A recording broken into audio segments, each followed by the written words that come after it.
Aye. All right. Good morning, everybody. Thank you for being here for our fifth installment of ESELA for the 22-23 school year. Today's session will be on confidentiality and procedural safeguards, presented to you by Melissa Bondy, attorney at Bricker and Eckler. Just a couple logistic things. If you have questions, please put them in the chat box. Aaron, Curtis, and myself will be monitoring that chat box. And then we will make sure to get those questions to Melissa for her response. Nick Neely and Tyler Smith Valentine are the sign language interpreters today. If you need those services, please pin them to your profile. You can do that by clicking the dots in the top right of their picture screen bubble, whatever you want to call it.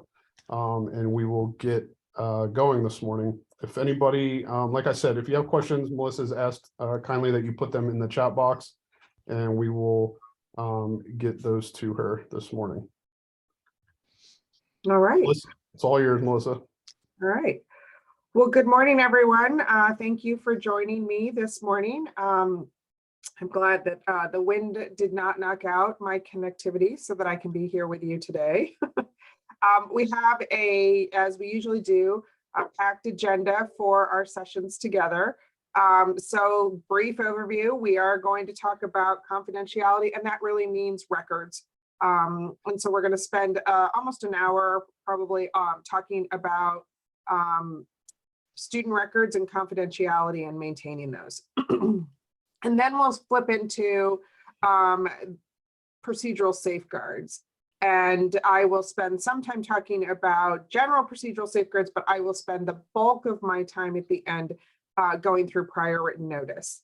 And anyone who has seen me speak before knows I get giddy about prior written notice. I'm a lawyer. I love prior written notice. And I'm hoping that by the time we're done, you guys won't dislike that piece of paper sometimes as much as I know you all do. So that's our agenda. We will take a break in there as well. So without further ado, let's start talking about confidentiality. So there are two laws that cover us. Well, two types of law. The first is, of course, the federal law. So we have the general protection that we have under FERPA, the Federal Education Rights and Privacy Act. And it's going to apply to all education records, including special education records. And then we have a state statute that also governs student records and confidentiality. It's a little bit different than FERPA, but it is referenced in your materials, 3319.321. So that's the global umbrella that covers all of it. But then with respect to special education records, the IDEA has a provision as well that addresses confidentiality. And so we talk about, as we go through here, FERPA, but then I tell you about the special rules that exist for special education records, because there are some things that are different for those records under FERPA. And similarly, the Ohio operating standards have their own rule on confidentiality. If you're looking at our operating standards, it's 3301.5504. And if you've ever looked at the ESELA agenda all the way through, you will realize that we have a session on every operating rule. So this is the session on confidentiality, which is Rule 04. So there's a lot that covers these records, and that's why we spend almost an hour kind of teasing through all of that. So let's talk about definitions and what the general framework is all about. The framework is about prohibiting disclosure of confidential information, what is called personally identifiable information. And so a lot of times in our materials, when you're working with something that's been prepared by Bricker, we call that PII, personally identifiable information. And it cannot be disclosed without written consent of the parent, unless it falls into one of these exceptions we're going to talk about in this hour. So there's this overarching protection. Disclosure is defined as the release, transfer, or communication of personally identifiable information that comes from a record. So sometimes you get requests and they're like, tell me how you arrived at this decision, public records requests, all records related on how, you came to this decision. Well, sometimes there are no records and what they're asking for is information. The information is it has to come from a record. And if you don't have a record, in other words, you just made a decision because of a conversation, right? Then that's not protected by FERPA. It's information that comes from a record. So we always start with, what is an education record? And so that leads us to the next definition. What exactly is an education record? Simple definition. I go back to it almost daily in my school law practice. A record is anything directly related to the student, references the student, and is maintained by the educational agency. So 2 elements: record references student and is maintained by the agency.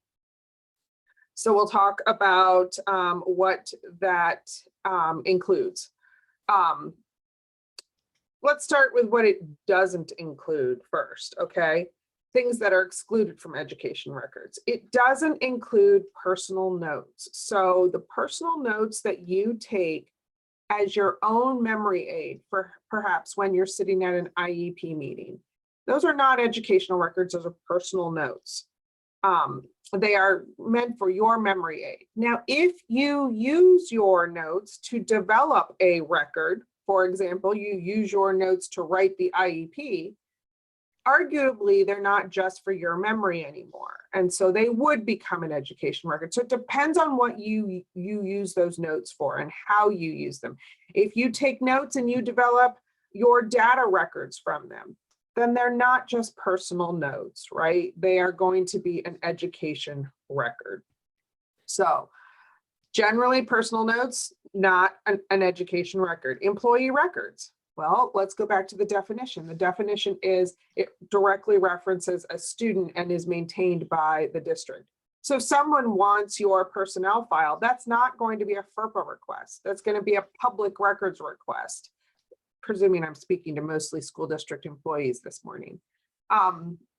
So education records are not covered by FERPA. Now, there are the occasional records where there's been discipline involved. Let's say a student hits an employee, and that for some reason that record finds it into the employee's personnel file and also the student's disciplinary file. That record would not be, when it references the student, it is going to be an education record, even if it references the employee as well.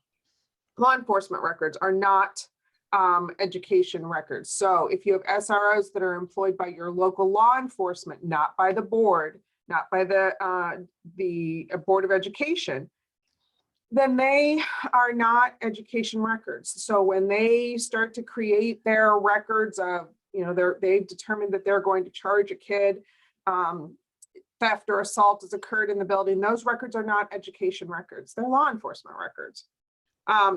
There was a case many years ago that discussed whether or not it was a FERPA violation to do a quiz in class and then have the students exchange their quizzes with a peer and grade one another's work. There was an argument made that that was a disclosure of personally identifiable information to the other student who graded their work. Believe it or not, that case went all the way up to the Supreme Court. And I don't mean the Supreme Court of Ohio, I mean the Supreme Court of the United States. And we did get a ruling out of the Supreme Court that told us that peer-on-peer graded papers are not education records.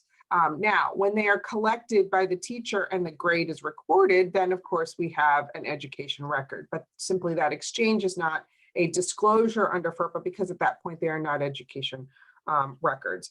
Treatment records, so if you have some counseling records, particularly in the substance abuse area, you happen to be running those types of programs with a community partner, some of those records may not fall under FERPA. That is always going to require a little bit of digging because there are some specific circumstances for treatment records.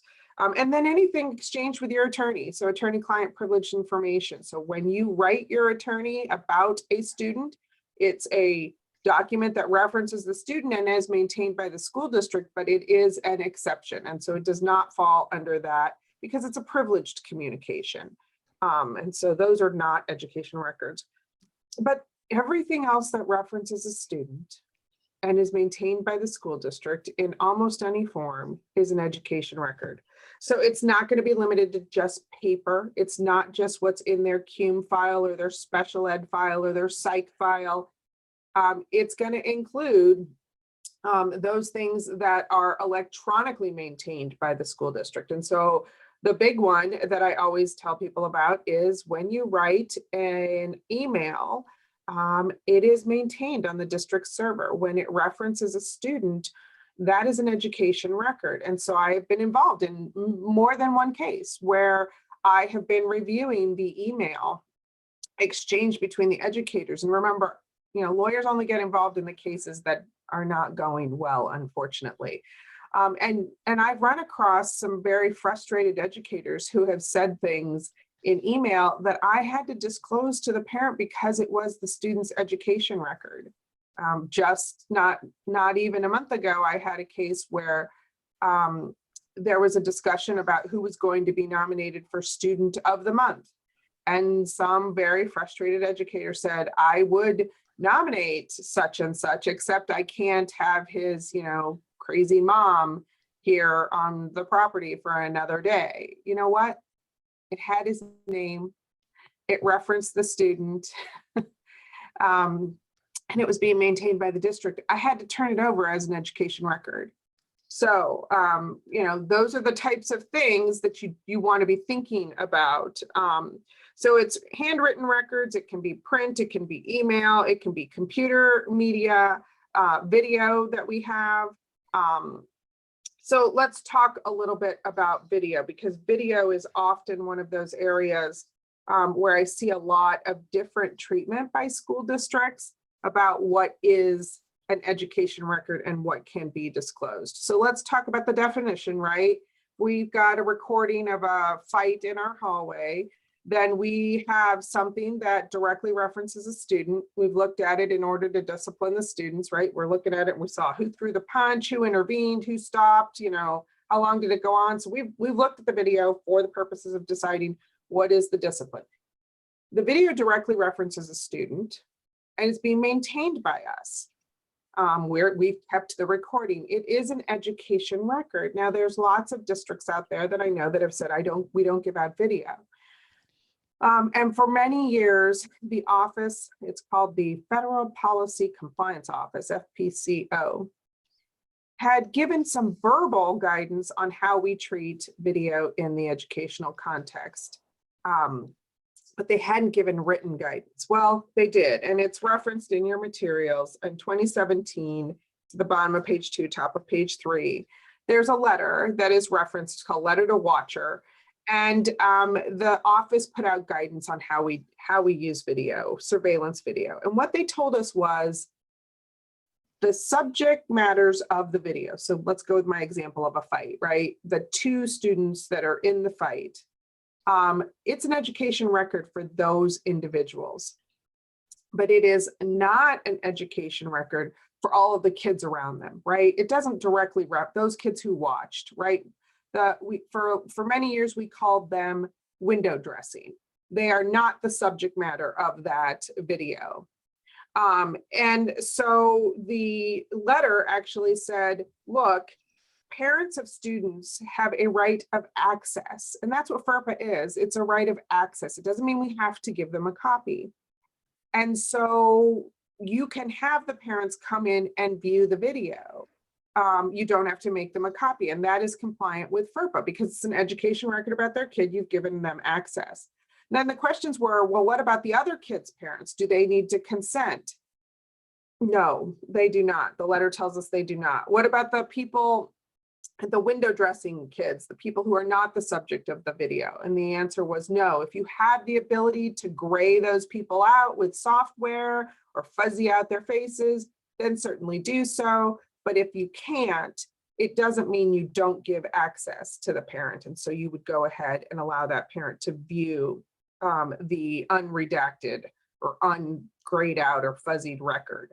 And so I put that out there because I know that there are districts that, as a matter of course, say, nope, you don't get the video. We don't release video. And this, a parent that would become aware of this certainly has a right. And I think this guidance makes it clear that we would provide access. So there you go. I don't know if I have any questions. That particular topic usually gets at least one hand raised. So I'll pause just for a minute, make sure I don't have any. Do I have any? Not right now. Right, awesome. We'll keep going. So sometimes I get the question of, are testing records and protocols education records? So I go back to the definition. Does it directly reference a student, and is it being maintained by the district? So in many cases, the protocol itself or the test booklet may not reference the student. It may not have their name on it. Sometimes it does, sometimes it doesn't. But the scoring key would have their name on it, right? And then directly reference a student and be maintained in our psych files.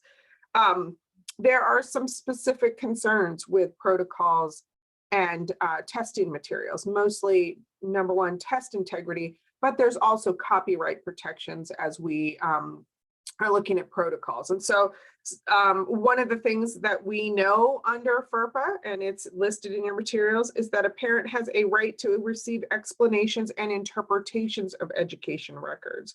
And so when there is a request for testing protocols and booklets, very often you may be able to meet the parent's need by having a meeting and explaining those with them. Again, providing them access. Remember, we don't have to provide copies under FERPA.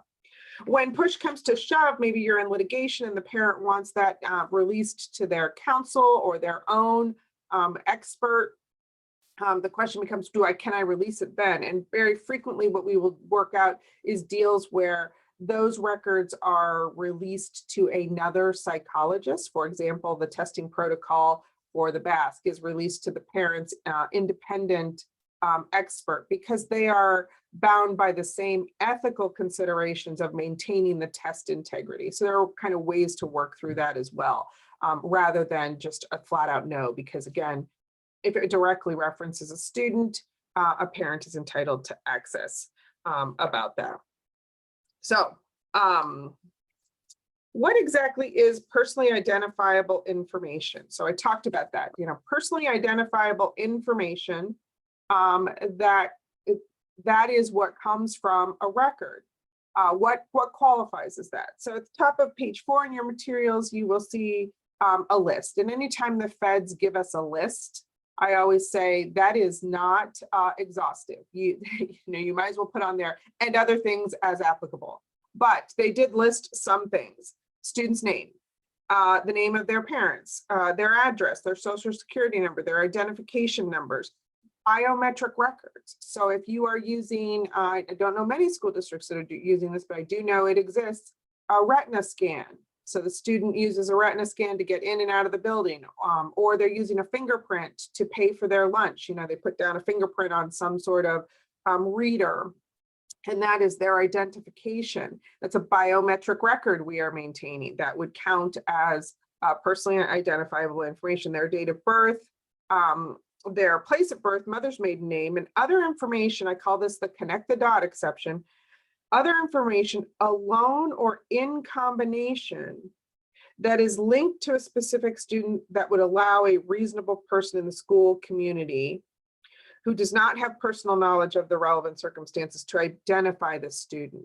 So for example, maybe you only have 2 students who use mobility devices, and you get a record request that asks for information related to wheelchair ramps and who uses those or something. And it would be obvious to a community member who knows that a school only has 2 kids that who you are disclosing personally identifiable information about, even if you de-identify the name. And so it's the connect the dot exception that I talk about, alone or in combination, somebody knows who you're talking about. That could be personally identifiable information that you would need consent to disclose.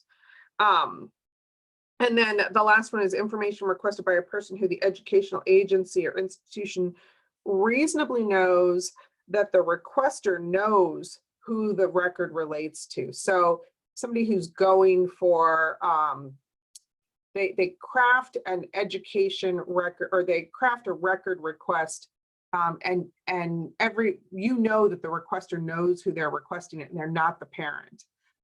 That is another way we look at not disclosing personally identifiable information. So it can get a little complex, but again, going back to that first definition, does it reference the student and is it being maintained by the district? Those two answers are yes, then we're somewhere in the middle of FERPA and confidentiality land. So, all right, let's talk about disclosure. So we talked about the information. Who can generally access these records? Who can we disclose them to? The very first person is the parent. FERPA says that we can disclose them to the parent, which includes the non-residential parent. It does not need to be just the residential parent, unless you're holding a court order that terminates the rights of one of the parents.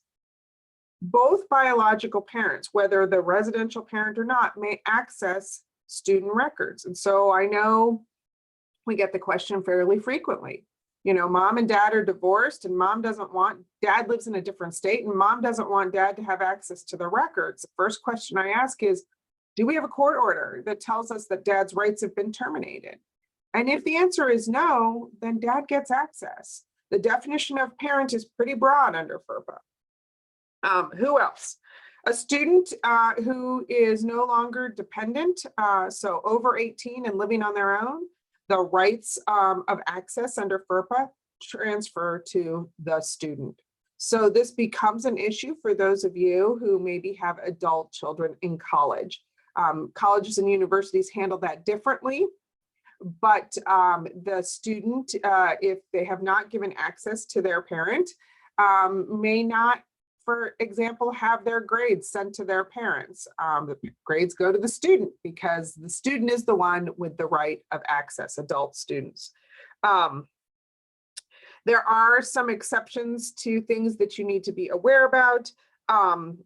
For example, if you receive a court order that someone has been a victim of domestic violence, that may be another reason that we would not disclose to someone, a parent. But generally, again, without that court order making something clear, someone's rights have been terminated, they're a victim of domestic violence, both parents are going to have access there. So we've talked about the eligible student, that student who has turned 18, has not been declared incompetent. The rights of their access to records transfer to the student.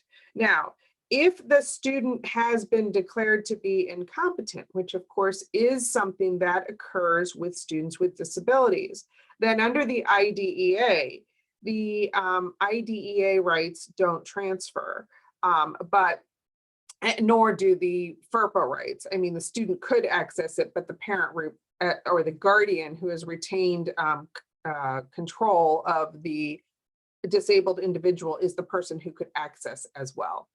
So with students with disabilities, that is a question that we often ask and have a discussion about it. The transfer of rights, is a guardianship being put in place? And if not, then we explain to the parents that the parents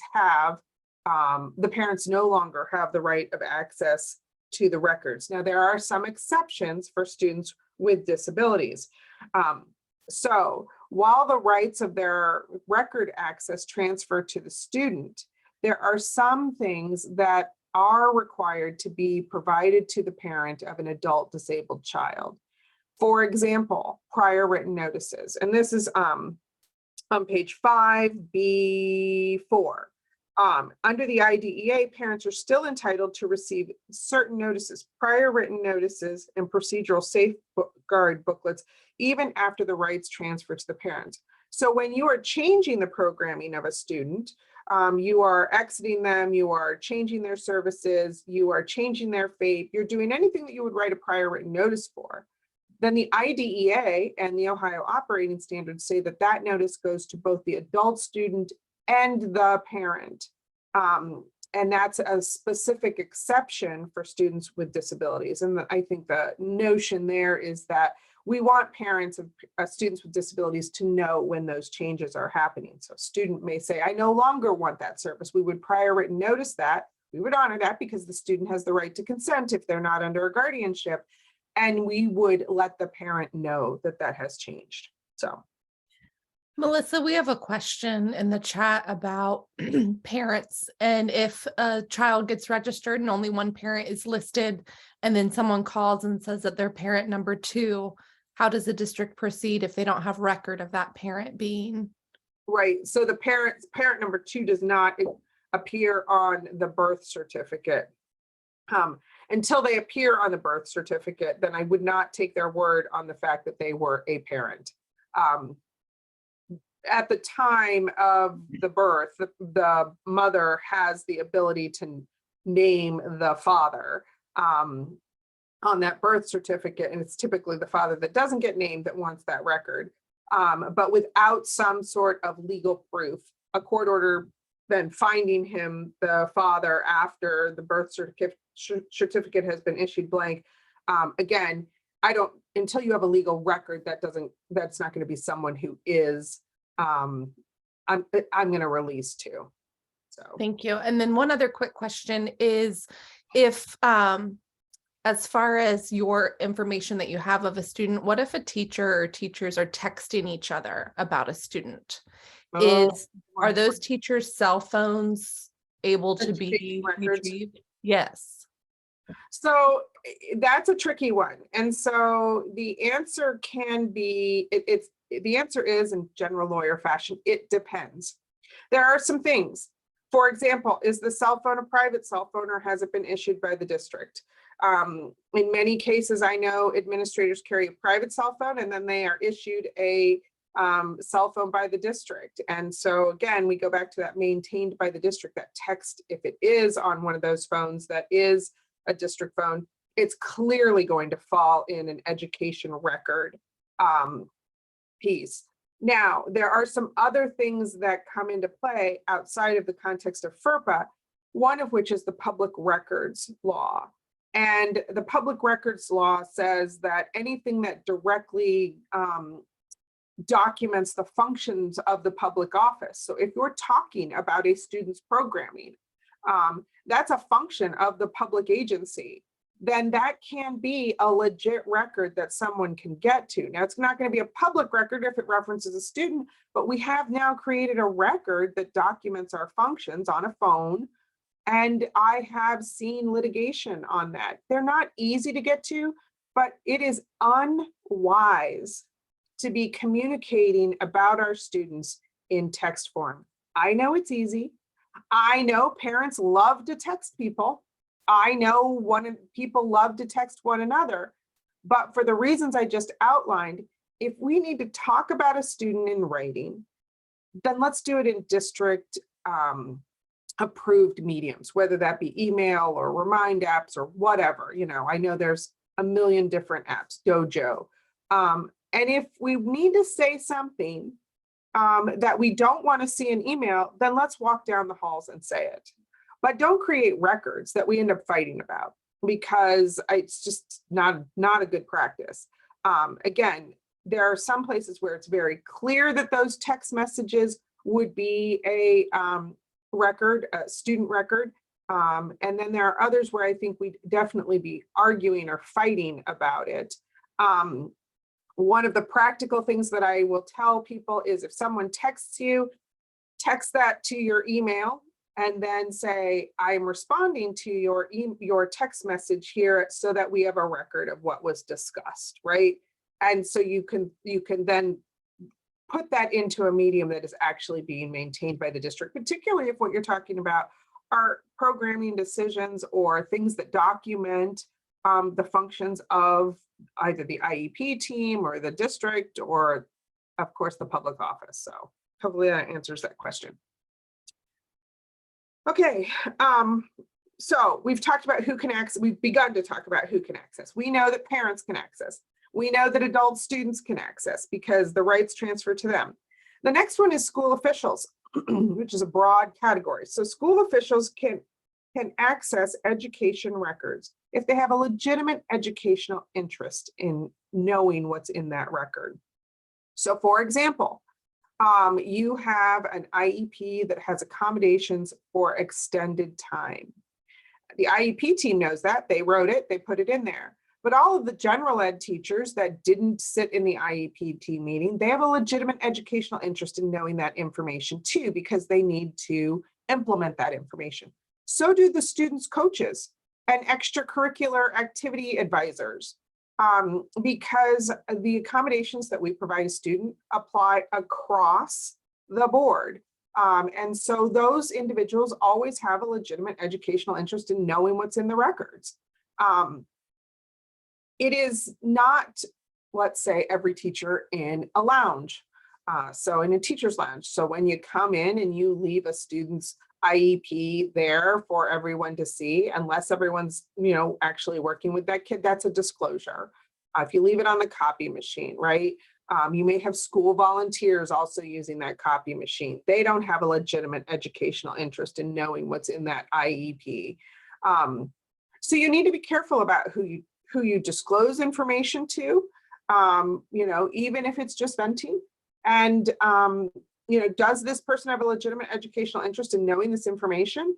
Because if so, then they're a school official and the disclosure is fine. Otherwise, we've put ourselves at risk of being in violation of FERPA. You have an annual notice that goes out every year to parents under FERPA, and it defines who is a school official. And it'll say things like our contractors, our consultants. Sometimes it includes the volunteers. Sometimes it includes the SROs, but every district has a different one. And so again, there are people that are listed as school officials in that annual notice. When the district outsources functions that it would normally handle itself, in an ideal world, if you could hire all of your own SLPs, right, you would. But if you're under contract and you've contracted out, let's say your SLP or OT or other related services, those individuals are usually defined as school officials, even though they're maybe employed by your ESC and not the district. They're typically defined as school officials. All these people are, of course, required to be told that they must be bound by FERPA and they can't redisclose these records. So when we disclose to those contractors, they have to maintain that confidentiality as well. And then there are some other individuals that can access records when given consent to do so. So when we're sitting in a meeting and mom and dad say, I want you to send information to Susie's pediatrician on X, Y, and Z, we should be responding, we'll need a release for that. We need consent to disclose personally identifiable information to that person that you've requested. And that release has to identify the specific records and information that is going to be disclosed to whom, for what purpose, and sometimes it even has a length of time. So this release is good for 1 year. And so those individuals who we have consent, another person we frequently get consent to disclose to is the parent's lawyer. And so that is another person then who could access records, so with consent. So we've talked about who you can generally disclose to: parents, adults, students, school officials, and those people who we've been given consent to release to. Now, the next question is, who can I disclose to when I don't have consent? And there are a number of exceptions. We are not going to talk about all of the exceptions that exist under FERPA, but we are going to talk about the ones that you run into most frequently. The first is directory information. So in that annual notice that I talked about, or sometimes in board policy, the district will define, this is what we consider directory information, and we may disclose it to anyone who asks without your consent. It's usually things like the student's name, address, telephone number, sometimes their enrollment dates, what they participate in, are they on the soccer team, the positions they hold, are they the captain, right? Those kinds of things we release all the time. We might release them to the local newspaper. And again, we don't need to go get consent for that, because we've defined that information as directory information. Directory information should never include a student's social security number or their student ID number. And if you have a question about whether or not something counts as directory information, then you, of course, are going to want to check with someone. So let's say that you have a parent that has told you no, because at the beginning of the year, when we send that annual notice, one of the things we ask parents is, are you opting in or are you opting out to the release of directory information? Most parents opt in. But let's say you have a parent that opts out, says, nope, I don't want directory information to go out there. Okay, great, we won't do that. And maybe the reason that they wanted that was because directory information is often released to military recruiters, and they did not want that information out there for that reason. Okay. And now you have a scholarship fair, college scholarship fair on campus. And, you know, the question is, can you release directory information to those who are there to recruit? And the answer is no. And the parent says, no, I only want you to withhold the directory information from military recruiters, not scholarship providers. Well, the answer is you opted out. There isn't a way to slice and dice that. It's an all or nothing. So if a parent opts out, it's an opt out for everything until they opt in for everything. And so we have had that question before. All right, another reason that we can disclose, besides directory information, is health or safety emergencies. And unfortunately, this was added to FERPA. It was beefed up. It existed in a line, but we got a more robust ability to disclose after the Virginia Tech shootings in 2007.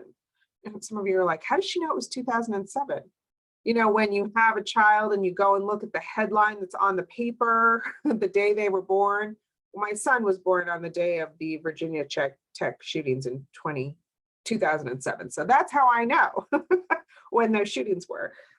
But the idea is that you can release personally identifiable information to appropriate parties in connection with an emergency if the knowledge or information is necessary to protect the health or safety of other students. So I don't know if you recall, but there was a delay in what a law enforcement could learn about the individual that was on the campus because the college said, I can't release that information. And this exception was bolstered after that because the idea would be, okay, look, it's an emergency for the health of safety or others.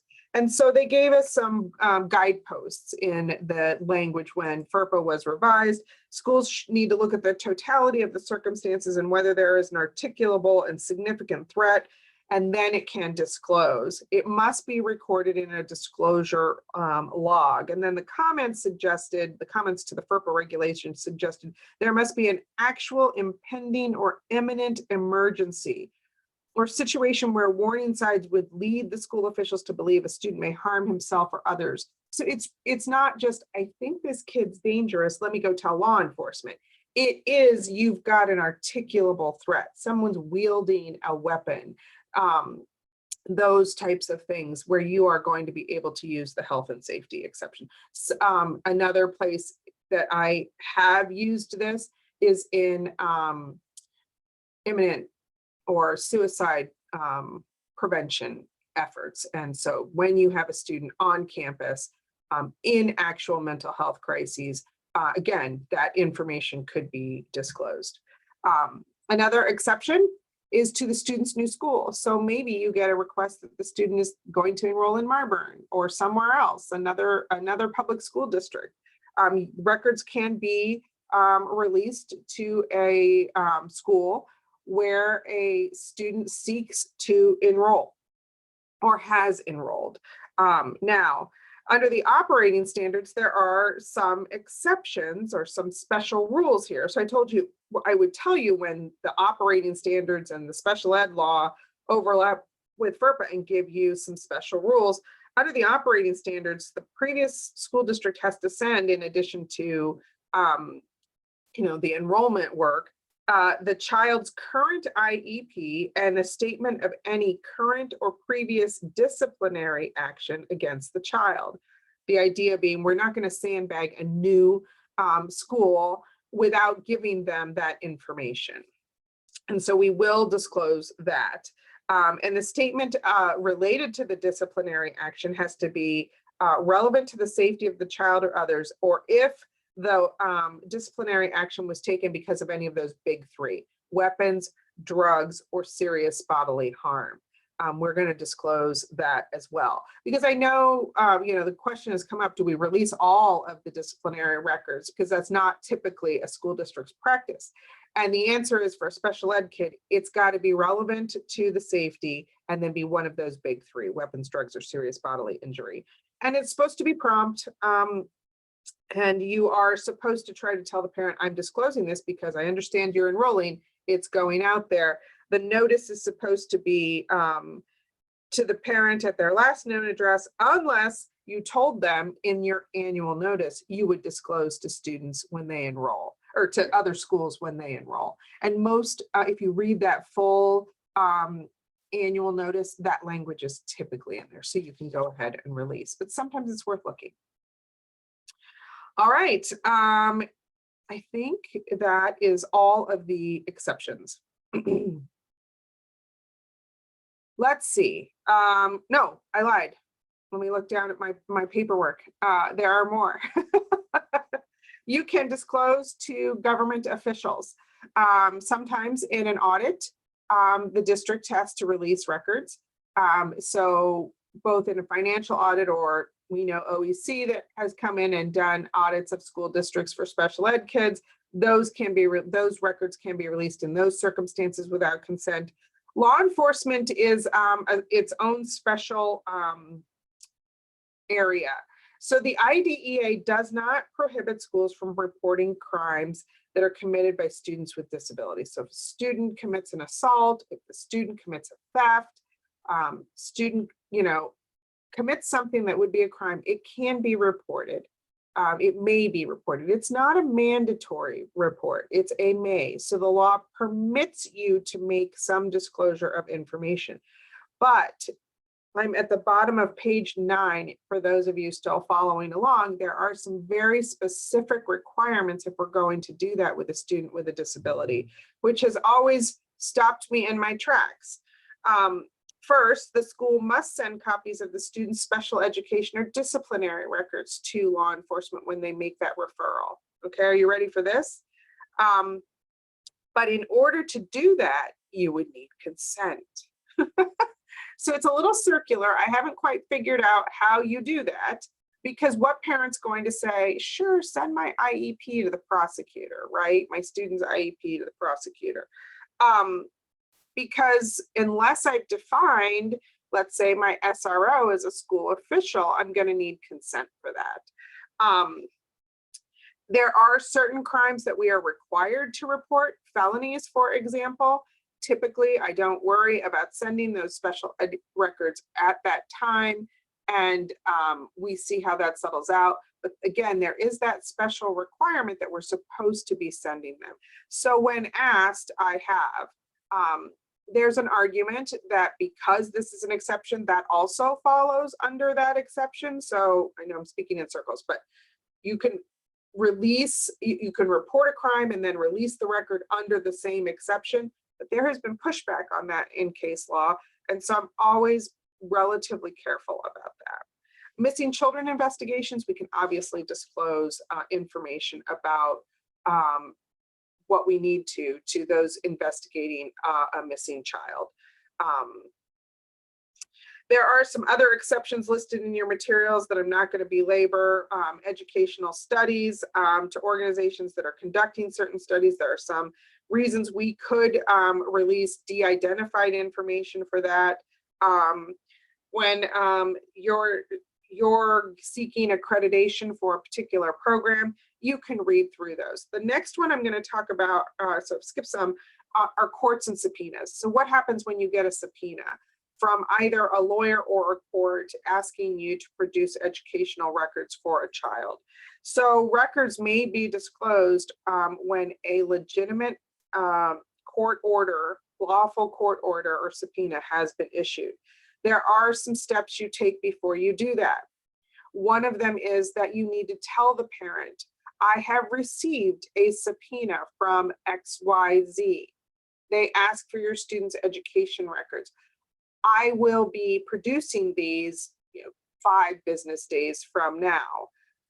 And what you're doing is, and you can decide whether you put this in your cover letters or not, but you are giving the parent the opportunity to go into court and squash the subpoena. So if they believe that the subpoena has been wrongfully issued and the person should not have gotten a court order to get those records, you're giving them enough days to go into the court and quash. If you don't get, a motion to quash, notice of a motion to quash, that's why you tell them, if I don't hear from you, I will be producing these on X date. And so there's that requirement of prior to release that you give them an opportunity to respond to the subpoena.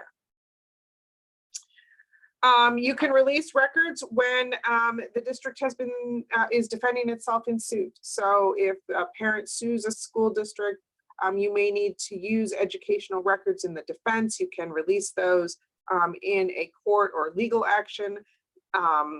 And then there are certain disciplinary and behavioral records that can be disclosed to certain school officials. And that's on page 11 of your materials. For anyone who you disclose to, you should be providing information about redisclosure. So we've released these records to you, they are confidential. You have a duty to not redisclose this information and have record that you gave them that information, that they were not to redisclose. So they can't come back and say, well, nobody told me I couldn't, post this on social media, right? When you do make a disclosure, you are supposed to be keeping an access log of who you make a disclosure to. For example, if you release to law enforcement, you would note that you have released that. Now, there are exceptions to this, because I have gotten the request from a parent that says, let me see my disclosure log. Who have you requested, or who have you released my students' records to? And the administrator goes into a panic and goes, I don't have this record. Do I have to have this record, this disclosure log? And the answer is, well, yes, except there are a number of people who do not need to be logged on the access log. Parents, so when parents ask to see it, school officials with a legitimate educational interest, a party with consent, so you released it to the lawyer, a party seeking directory information, and certain law enforcement proceedings if the agency or order says that we're supposed to keep it confidential. So sometimes we'll get a grand jury subpoena, and the subpoena says, you are not going to go tell the parent that this subpoena exists. So you look for special language that says you're not going to do that, because grand juries information gathering is secrets, right? And you can't quash them. So that's one example. Another came into effect after 9/11. The Patriot Act actually allowed the federal government to issue subpoenas when they were exploring people who they thought might have connections to terrorism. And so there are certain law enforcement subpoenas that have Patriot Act language in there that you're not going to tell the individual that you disclosed to us. And so those don't go on there. So when you stop and think about it, after you exempt all those people from the log, that's the reason most of you are unaware that there is a requirement to be a log, because everyone you would disclose to is under that exception. And so your record access logs would be blank. But it does exist, that there is that requirement. So if you made a health and safety disclosure, that would need to be recorded here. Okay.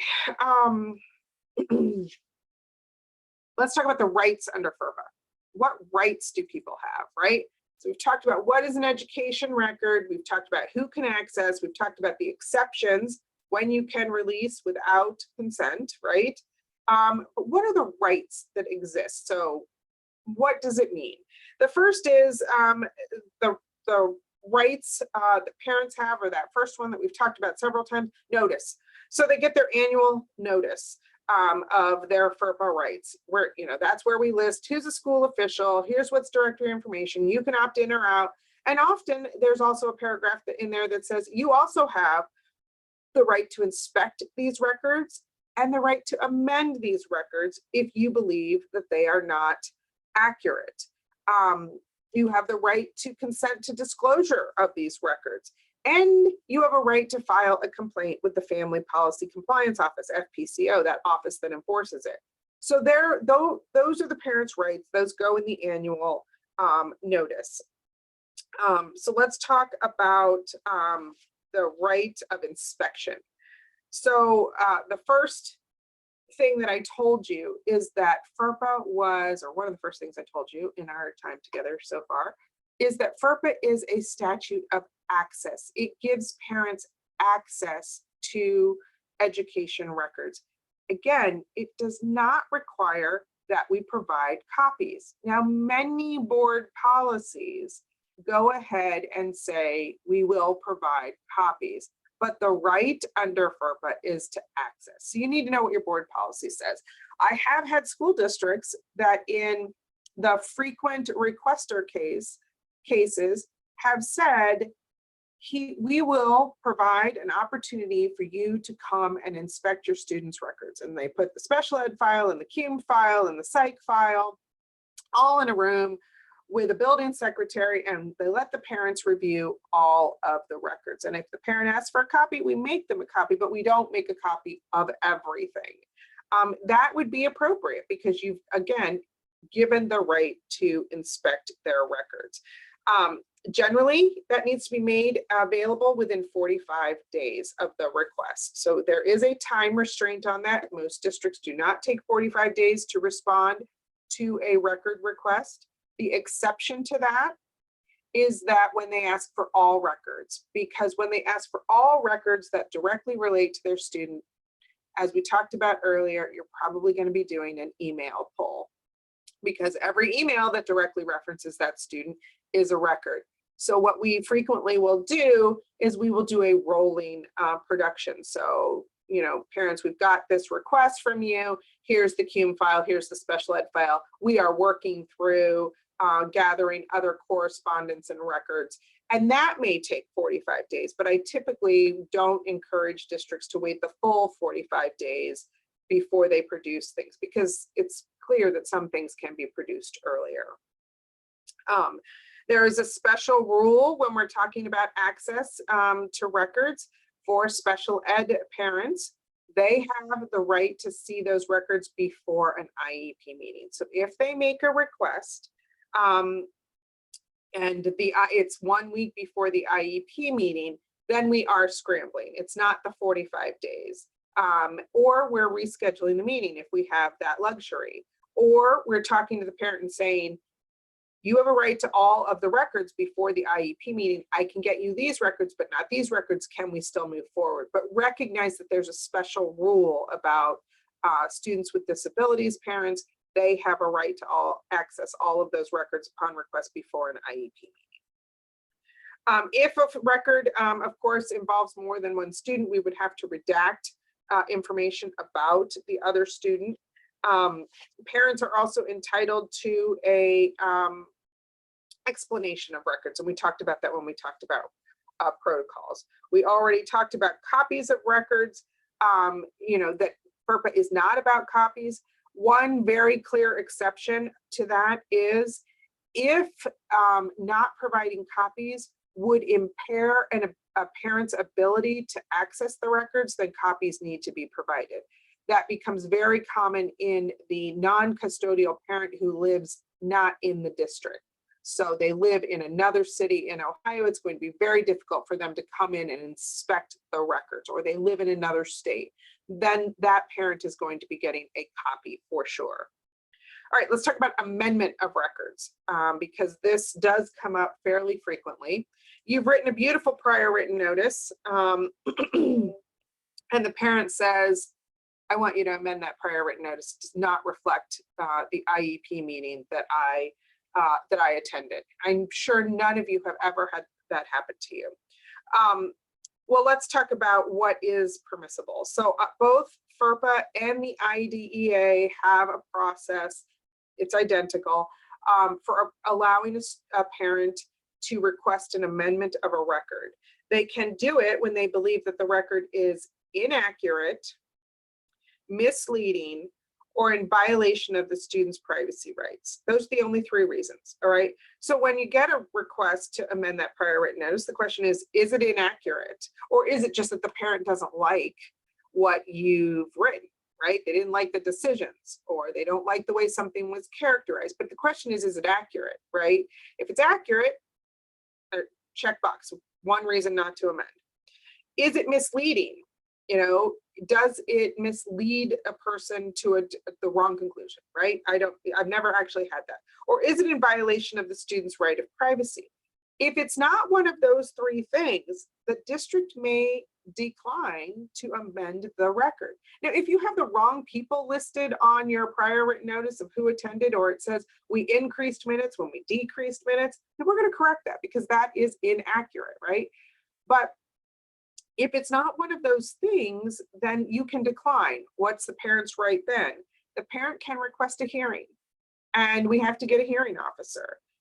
And the hearing officer has to hear what the parent's argument is on why the record should be amended. And then after the hearing, and it can also hear the school district side on why it shouldn't be amended. And after the hearing, then the decision is made to either amend the record or not amend the record, and you notify the parent of the decision.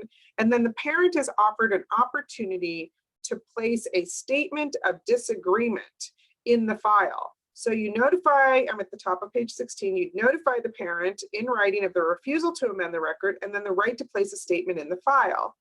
Knowing that they get that under a record amendment when they ask for your prior written notice to be amended, and you're like, well, it's not inaccurate, it's not misleading, and it's not in violation of their privacy rights. Rather than going through the hearing, you can hand them your policy that says, hey, look, you have the right to have a hearing and we can go through all of this. Or if you would like to attach a statement of disagreement, I will attach that to the record and we will maintain that in the file. Because that's what they get at the end of the right to the hearing anyway. And so sometimes we can save ourselves a lot of heartache and just skip to that step. Okay, so they have the right to notice, the right to inspect, and the right to amend. What about destroying records? Because you may get the question of, okay, I want you to purge my special education records from an alum.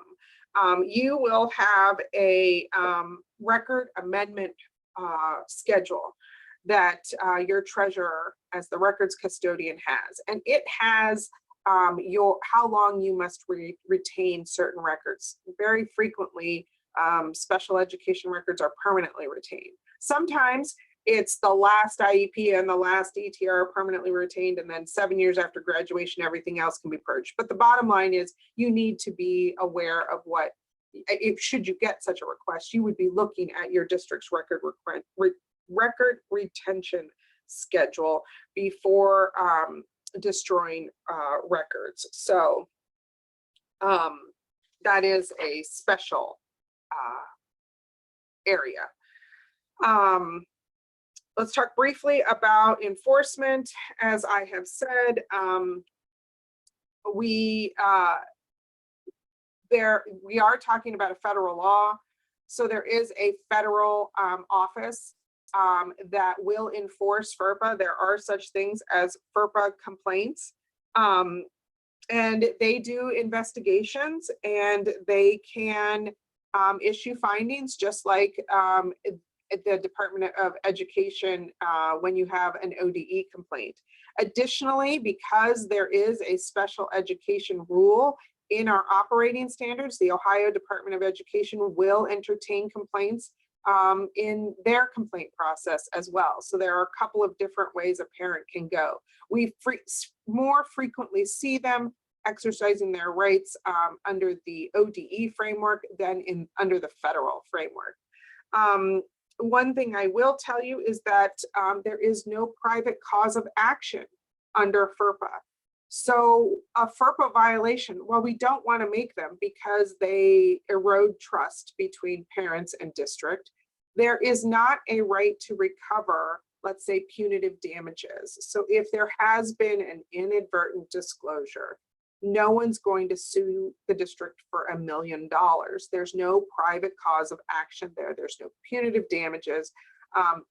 The remedy is going to be, yes, the district was found in violation. They're probably going to have to do professional development, and there may be, depending on if there was a harm to the student, there may be some compensatory actions there. But again, this is not something that you see people getting sued for hundreds of thousands or even millions of dollars because there isn't a private cause of action there. So with that, it is 10:02. I told you I would spend the first hour on confidentiality. Why don't we take about a 10-minute break, refill your coffees, and we will come back and start with procedural safeguards. So let's be back here. I have 10:02. Let's be back here at 10:10. We have talked about confidentiality, and so we're going to move on to the next rule in the operating standards, and that is procedural safeguards. So as you know, throughout this process, parents have certain procedural safeguards afforded to them. Not the least of which is prior written notice. See, I'm teasing that prior written notice. I told you that it's my favorite topic. So let's talk about some of the lesser used but equally important procedural safeguards first. The first one I want to talk about is surrogate parents. So surrogate parents are a requirement of the district of residence when a school district cannot identify the parent, who the parent would be, then we need to appoint someone because that's who controls this process and protects the student's rights here. So when do we appoint a surrogate parent? When no parent can be identified, can't figure out who the actual parent is. And the definition of parent in the operating standards is broad. It is biological parent, it is adoptive parent, it is an adult who is acting in the place of a parent with whom the child lives. So it's a broad definition, but let's assume we can't find a parent, then we would be talking about appointing a surrogate parent. You've made reasonable efforts to do so, or you know that the child is a ward of the state. They're taken into the custody of the county children's services.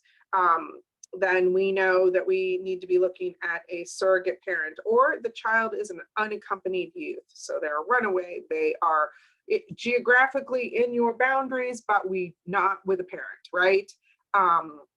Homeless or youth. So those are all situations where we would be appointing a surrogate parent. As I mentioned earlier, the responsibility for doing so is on the district of residence to assign that surrogate parent. Now, there is an exception for that. If the school, so the school district of residence is always going to be responsible. But let's say you're the school district of residence for a student and they are located fairly far away from you geographically, and they're going to be actually attending in a district of service that is not close to where all of your surrogate parents are. You can ask the district of service to appoint a surrogate parent in the area. So you can assign that to the district of service, but ultimately it's the district of residence that's responsible for making sure that that occurs. So the district of attendance or district of service can't appoint them, but the district of residence better know and better have okayed that, authorized that. In the case of a child that is a ward of the state, a surrogate parent may, I've not seen this very often, may be appointed by a judge, different from a guardian ad litem. A guardian ad litem is an attorney who is gathering information for the court to make decisions. That is not the same as a surrogate parent. So, but there are situations, and it is authorized, that a court could appoint a surrogate parent. A surrogate parent is to be appointed as soon as possible, but no later than 30 days from the date this district of residence learns that one is necessary. And there are certain criteria for surrogate parents. They have to have, they can't be an employee of the State Department of Education or the district or another agency involved in the care of the child. They can't have a personal or professional interest or conflict with anything going on with the child. They need to have adequate skills to represent the child, and they have to have completed surrogate training, which is available by from your local SSTs. So that is the procedural safeguard for kids for whom we cannot identify a parent, is the surrogate parent issue. The next procedural safeguard that exists is parental consent. And it is, we're going to talk about, what do you need consent to do? And that is, that's going to be, four corners on this slide. And each one has a different rule. But for initial evaluations, we obviously need parental consent. So you're proposing that first, we suspect a disability, here are the disability categories, we evaluate, we are going to identify the child as X, Y, or Z. You will need consent to go forward on that initial evaluation. The consent for the evaluation is not consent for services. It's not consent for what comes next. It's just starting the process. So for initial evaluations, if the child is a ward of the state, the district is not required to obtain informed consent from the parent for an initial evaluation if, despite reasonable efforts to do so, they can't discover who the parent is, the rights of the parents have been terminated, or the rights have been removed by a judge. In those cases, I would think we would already have a surrogate parent appointed, and that surrogate parent would be consenting to that initial evaluation. You may have a kid that, the parent has enrolled and the parent refuses to provide you consent to do an initial evaluation. So they enroll, you think things are great, the behavior goes off the charts, you're thinking, wow, something's here, let's do an evaluation. Parent says, no way, no how. You have the ability to override the lack of parental consent for initial evaluation. So you could take that refusing parent to due process and ask a hearing officer to order the evaluation to be completed. So you could override the lack of parental consent for initial evaluation. But remember, consent for the initial evaluation is not consent for services. And when we get to that piece, there's a corollary to this rule, but you could override the lack of parental consent for an initial evaluation. You are also required to get parental consent for the initial provision of special education and related services for a child. So let's say now you've identified the student, you've developed an IEP, the initial cocktail, for lack of a better word, of services is outlined in the IEP, and the parent refuses to consent to the initial, IEP.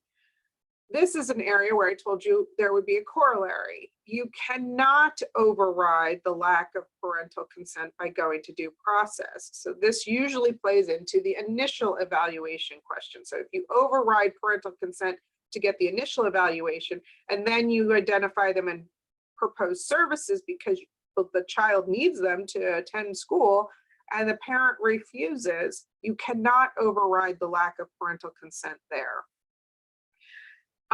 We have often said at Bricker that an IEP is not a buffet, that a parent does not get to say, I would like my peas and my carrots, but I don't want to eat my meat, that initial IEP is, it is what it is. It's consent for the services in that IEP.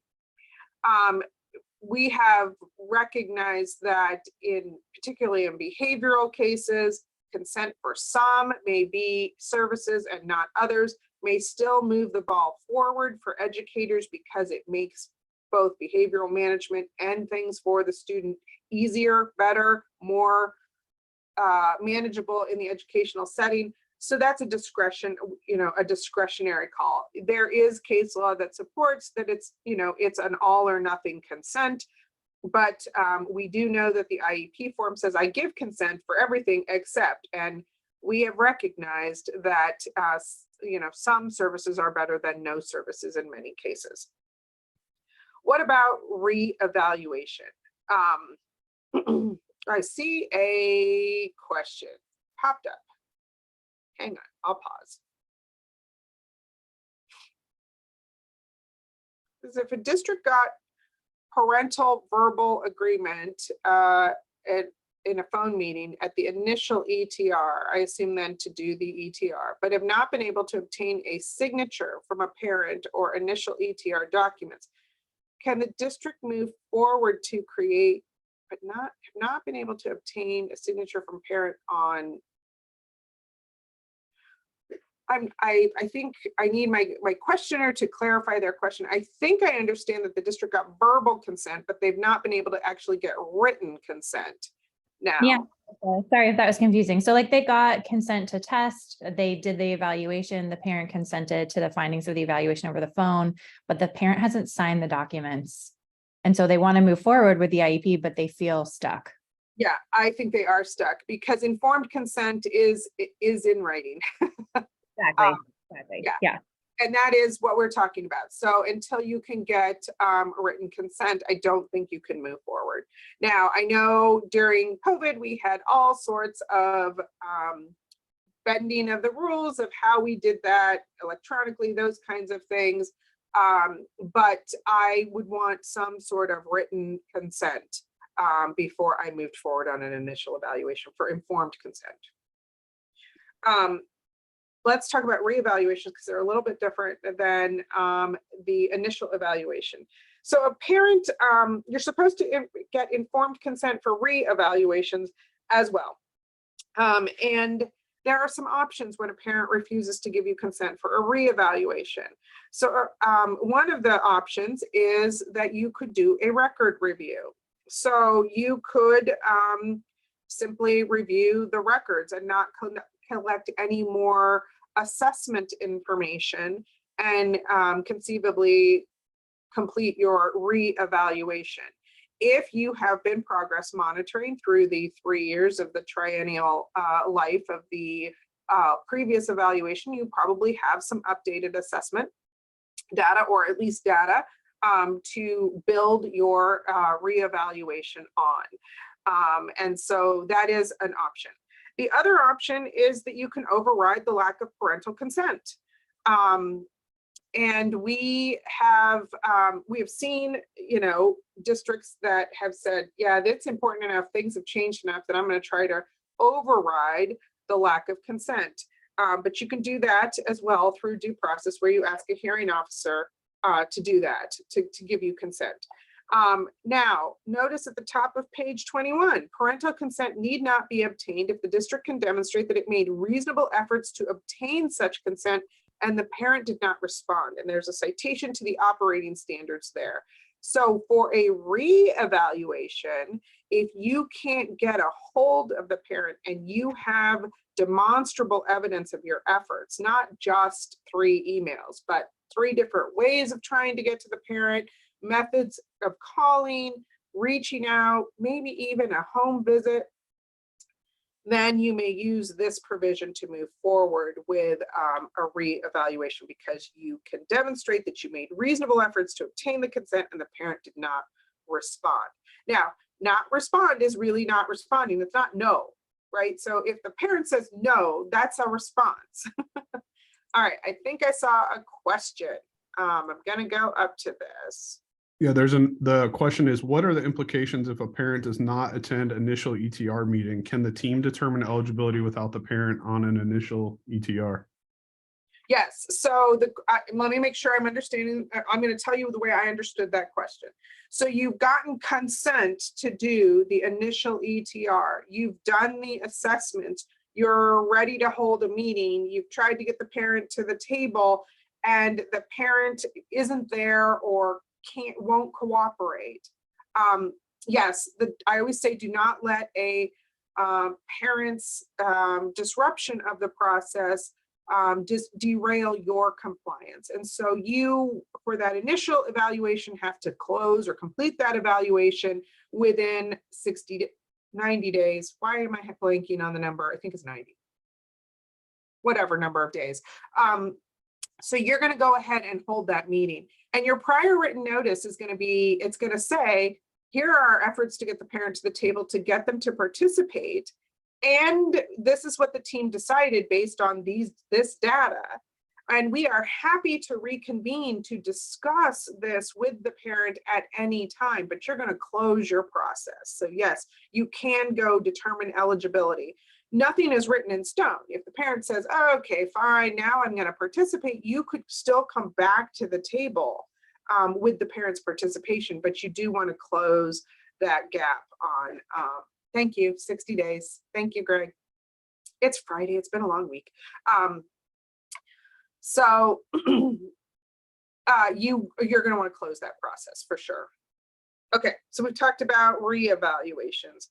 My favorite area of parental consent, and everybody's favorite area because we are an outlier in Ohio, is change of placement. You must get informed consent before making a change of placement with a student with a disability. And a change of placement in Ohio is defined as a change from one option on the continuum of alternative placements to another. And so in Ohio, we have always understood it to be, I'm moving my kid, this student from gen ed to resource room pullout, or resource room pullout now to self-contained classroom, or self-contained classroom to partial hospitalization. It's a move on the continuum. I'm going to pause because I see a question. Melissa, just clarifying what I heard you say. You can find the child eligible without the parent present at the initial eligibility meeting. Yes, you can.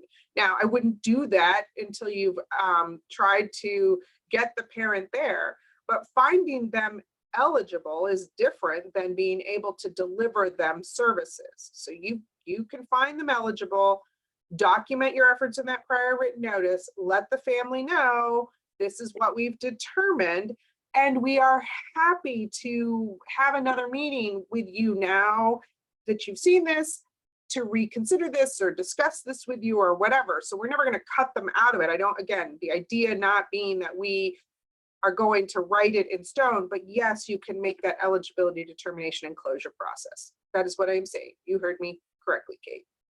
Okay. So going back to change in placement, we know that in Ohio, it means a different place on the continuum.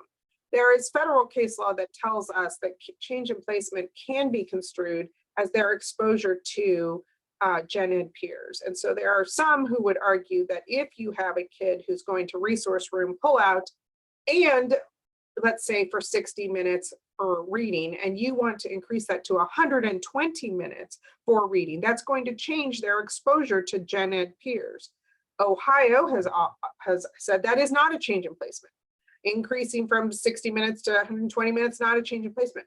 Be wary though that there is federal case law that would say that could be a change in placement. So I use that change in placement to my advantage when I need to. And sometimes it cuts the other way for us. But in any event, you need consent. And that is not true in most other states in the union. In most other states, you get to, as an IEP team, make a determination about what is appropriate. And once you, even if it includes a change in placement, once you issue prior written notice on that, appropriate prior written notice, you can implement that, whether the parent consents or not, but not in Ohio. In Ohio, you are stuck in your stay put until the parent consents. So you would still propose it because you believe it's appropriate for FAPE, but you cannot implement it without that written consent of the parent. So that is a unique and sometimes very frustrating piece of Ohio's law. So informed consent does not need to be obtained for change in placement when it is due to a disciplinary change in placement. So in other words, you've moved through you're going to change the kid's placement because you moved through, I had a conduct violation, I did the MDR, the MDR said it wasn't related. And now I'm going to discipline this kid like I would any other gen ed kid for this issue, and I'm going to change their placement to suspension, expulsion, alternative school, whatever, right? That particular change in placement does not require parental consent because you gave all those procedural safeguards getting up to it. So you can make that change in placement, recognizing that, of course, the parent has the procedural safeguard to come back and challenge the MDR. But in the meantime, you get to move the child to the alternative disciplinary setting, and that is their stay put while you fight about whether or not the MDR was appropriate. Of course, if you can get agreement on something, that is always the best way to go in Ohio because that change of placement can be so difficult.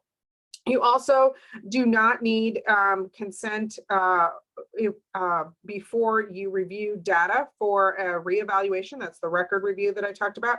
Or if you're going to do a screening, and a screening is something that you do for all the kids in a classroom. So you're going to screen them for something, right? And that is not an individualized assessment. You don't need consent for that. So there are some places where you do not need informed consent. Let's talk about the revocation of parental consent because it's a special beast. If at any time subsequent to the initial provision of special education and related services, the parent revokes consent in writing, and I just had this happen, forget it, I don't want any of this, in an email, then the district is required to honor that. And so there are special things that happen. We are not going to provide special education and related services, and we don't get to use mediation or due process to override that, even if we believe that it is, a travesty. And on top of that, we are required to write a special prior written notice that tells the parent, we hear you, we saw it, we're going to cease providing services on this day. This is what this means. This means no special ed services. This means no disciplinary protections. This means, and you outline for the parent exactly what that means.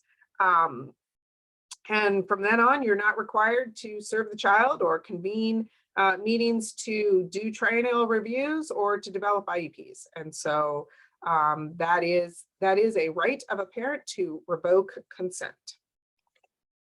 All right, next procedural safeguard I want to talk about are IEEs. One of my favorites, I'm kidding. So what is an independent educational evaluation, an IEE? It is an evaluation that is completed by someone who is not employed by the school district. Parents are entitled to one IEE for every public evaluation completed. So you complete an ETR, parents entitled to one IEE. you complete an ETR, and then 6 months later, you complete an FBA evaluation, public evaluation. Parent is entitled to an IE on the ETR. Parent is entitled to an IEE on the FBA. So for each public assessment evaluation done, it's a correlation, 1-to-1, IE is available. That is why when you are planning for you're sitting down and planning your evaluation planning form, you want to look at the comprehensive needs of the student. Are there things that last time weren't an issue that are percolating as an issue that we should be looking at now? Because parent gets an IEE for every public evaluation that we do. Okay, so if the parent asks for an IEE, it's typically because they disagree. We are required to provide them with certain information. The first is, where can an IEE be obtained, and what are the district's criteria? So what does your private evaluator, not employed by the district, have to have in their evaluation in order for us to pay for it, in order for it to be a public expense? And it's going to say things like the person must be licensed, they must use, normed reference assessments, and they must, sometimes there's a geographical boundary. So, you must use an evaluator that's within 100 miles of the school district. You must use an evaluator who, I don't know, I'm trying to think of another one, but those are some of the bigger criteria, and every district is required to have criteria. The other thing that's in those criteria typically are cost containment measures. So what is the cap for a public evaluation? And, it may be 2,500 in your area. It's what's the going rate in your area. What is that norm? When is a parent entitled to it? When they disagree. Do they have to tell you that they disagree? Yes. Do they have to tell you why they disagree? No.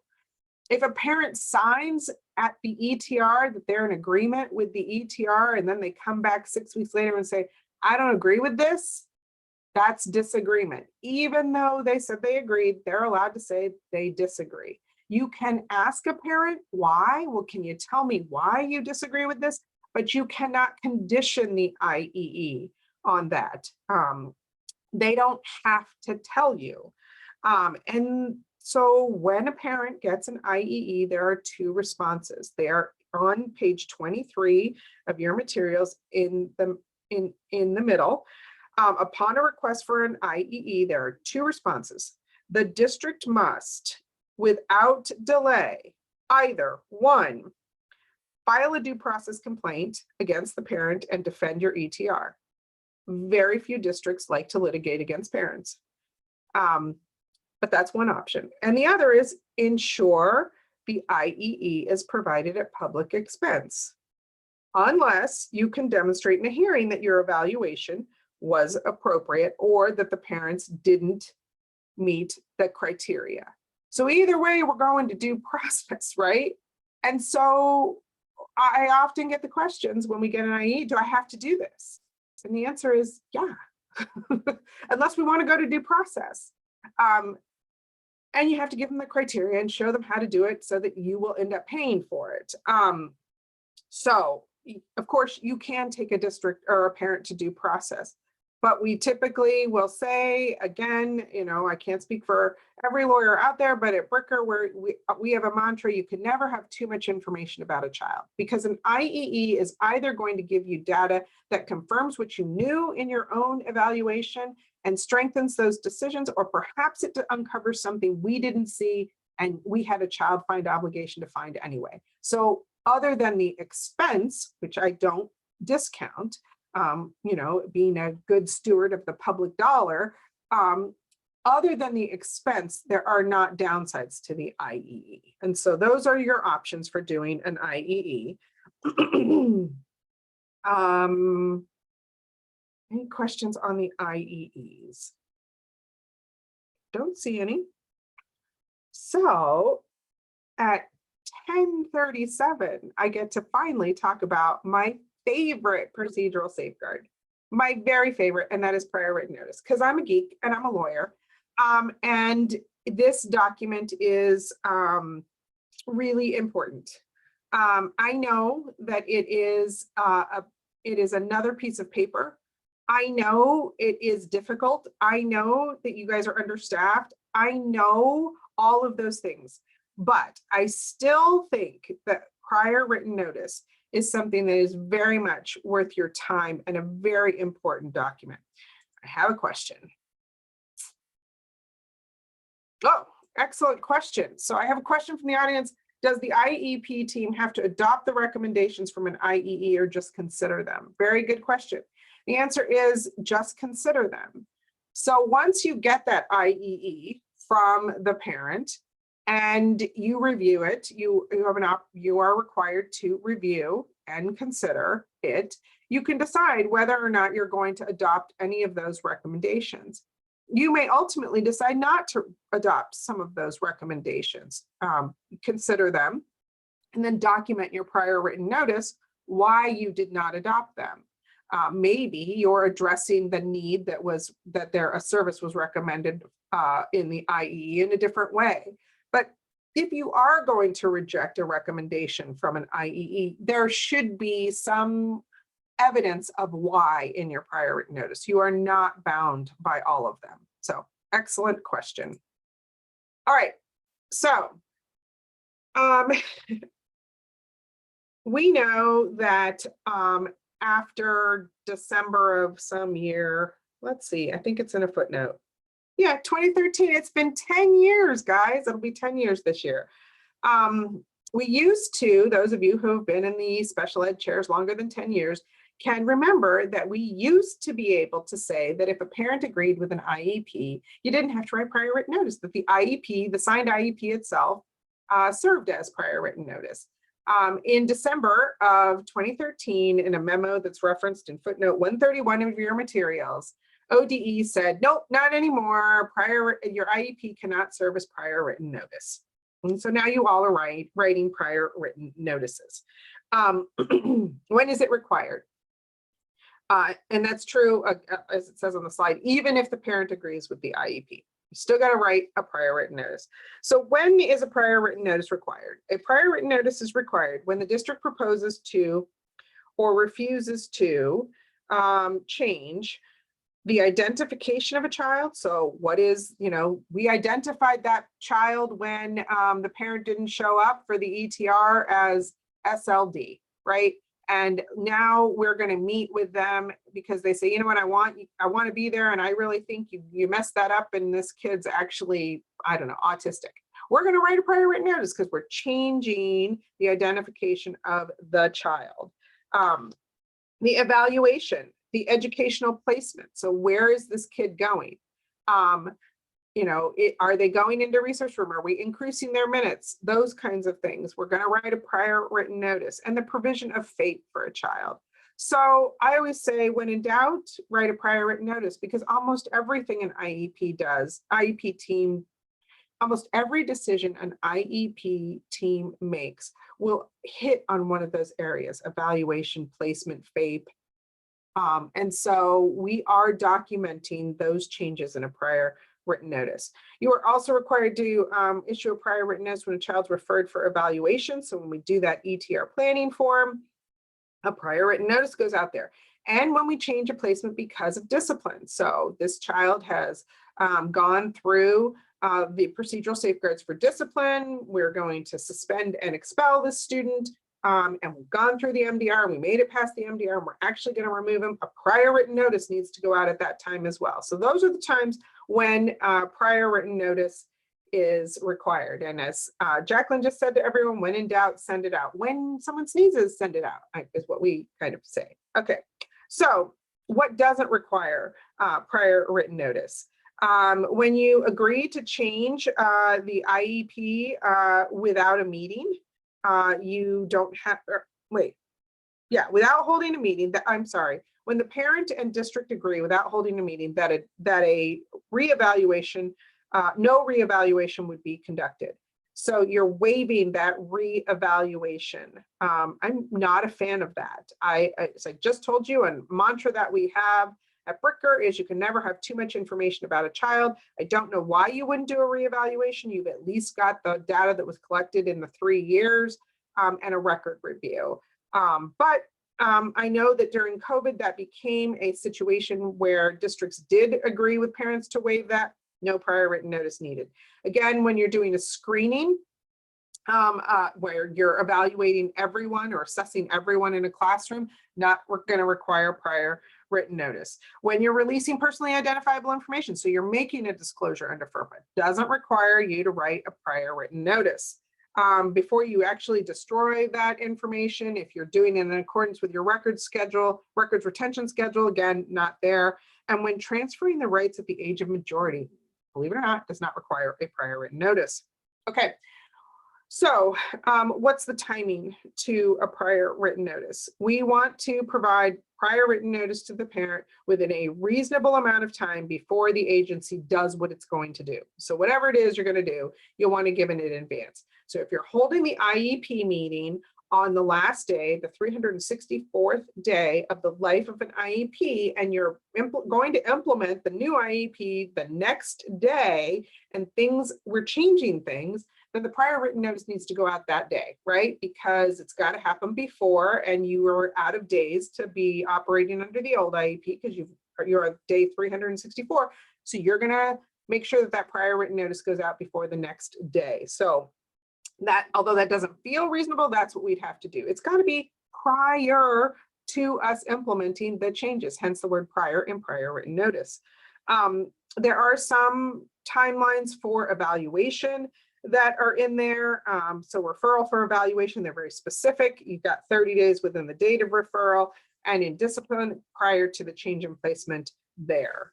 And so, timing of prior written notice can become a little bit tricky, but the best advice for that is don't wait till the very end, if you can help it, of the life of an IEP to hold the meeting, because you're going to give yourself some time to write a really appropriate prior written notice. So we all know what that form looks like. The form has certain boxes and criteria in there. Those boxes and criteria come from the operating standards, which mirror the federal standards.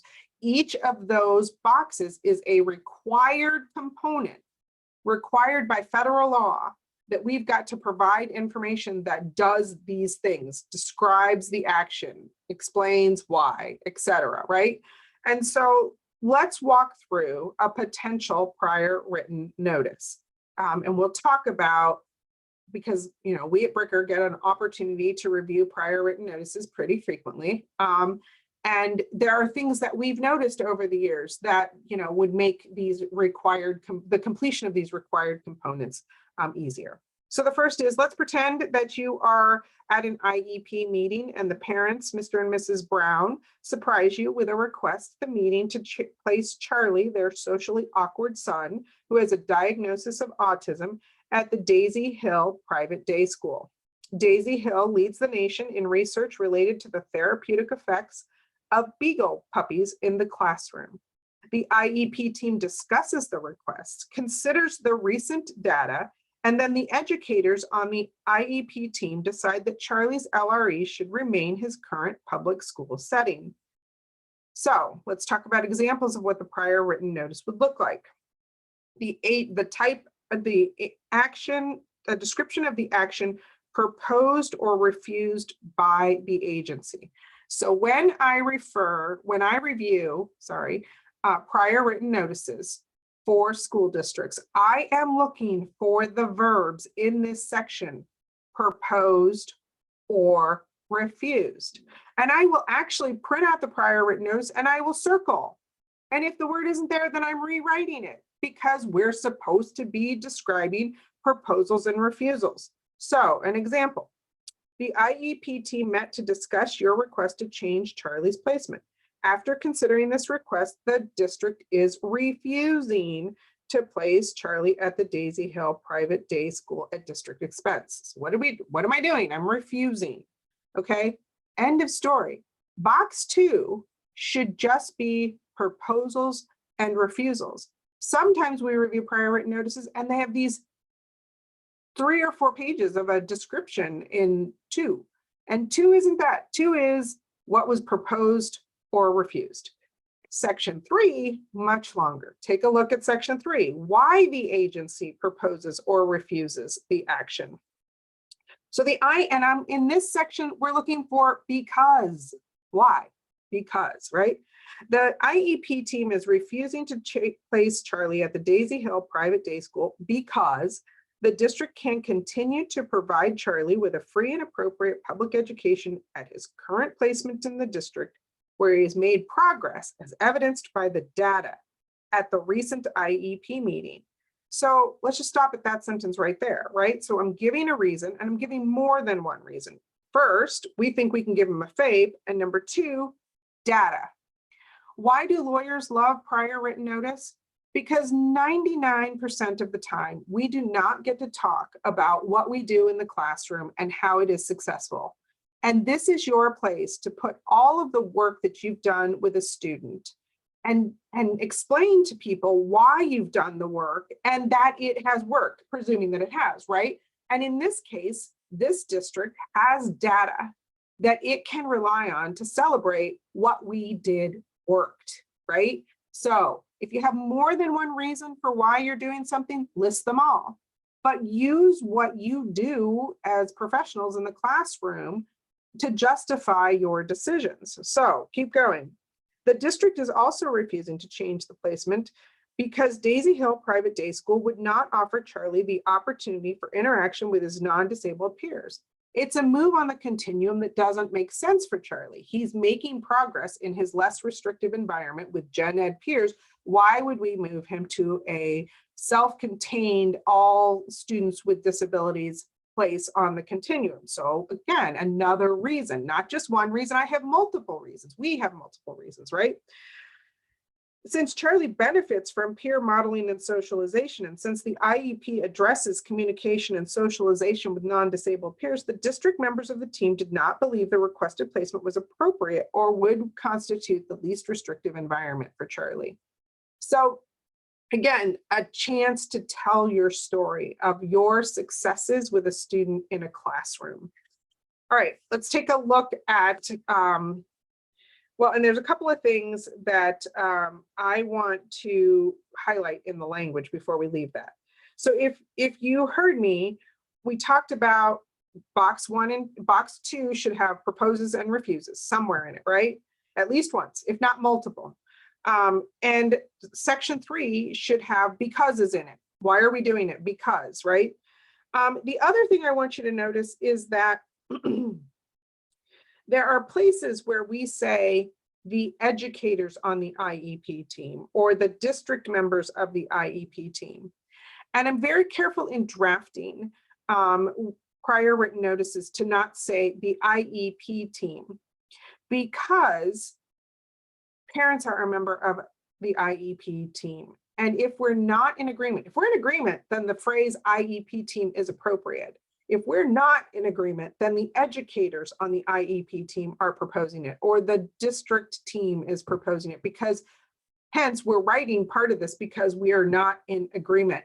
And if you are defending this prior written notice in a piece of litigation, the cross-examination goes something like this to the special education coordinator who wrote the prior written notice. You wrote that the IEP team believed that was not his LRE. That's correct. Did the IEP team include the parents? Yes. Did the parents agree that that was not his LRE? No. Well, so you need to be careful about the drafting of how that works. So section 4, a description of other options that the team considered and the reasons why those options were rejected. So an example could be, the district rejected your, considered your request for the Daisy Hill private day school, but the reasons for rejecting the placement are stated above. The district considered placing the Charlie in the district STACK program, which is a self-contained classroom for students with autism, but the district rejected that option again because it would not be his LRE. The district members of the team continue to believe that his current placement in the regular education classroom with supports is his LRE. So what else did you consider? Sometimes, you know, things are thrown out in a meeting.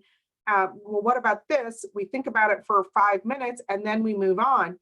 That's the type of thing that gets documented in section 4. Section 5, Each evaluation procedure, assessment, or record, I see this often as IEP, ETR, and end of story. But there's more typically that can go in here. In reaching a decision to deny the parent's request for private school placement, the district relied on his education records, including but not limited to his current ETR, which contains the results of his most recent comprehensive evaluation, his current IEP, his previous IEP. Because in order to make an argument that a student is making progress, you probably have looked back at the previous IEP. You wrote a goal last year and you built on that goal this year because the student was making progress, right? So we can, in some cases, we may be able to list the previous IEP. The data collected by the staff on Charlie's progress on his IEP goals and objectives. So all that data monitoring you're doing, all of that progress monitoring you're doing, that gets listed here. Charlie's progress reports and report cards for the past 2 years. Charlie's disciplinary records. Kid's doing great. He hasn't had any discipline, right? His scores on regular classroom tests during the past semester, and information from Mr. and Mrs. Brown. They provided information at the meeting. We are concerned about this or that for Charlie, which is why we went looking at the Daisy Hill Puppy Farm. They gave you information and you considered it. And observations and opinions of school staff who currently work with Charlie. So I always look at this as a really good place to identify when that the parent has participated. Maybe the parent brought us an IEE or a recommendation from the Daisy Hill Puppy Farm, right? That goes in here too, right? So again, this is an excellent place to mark how the parent participated in the information they brought to the team.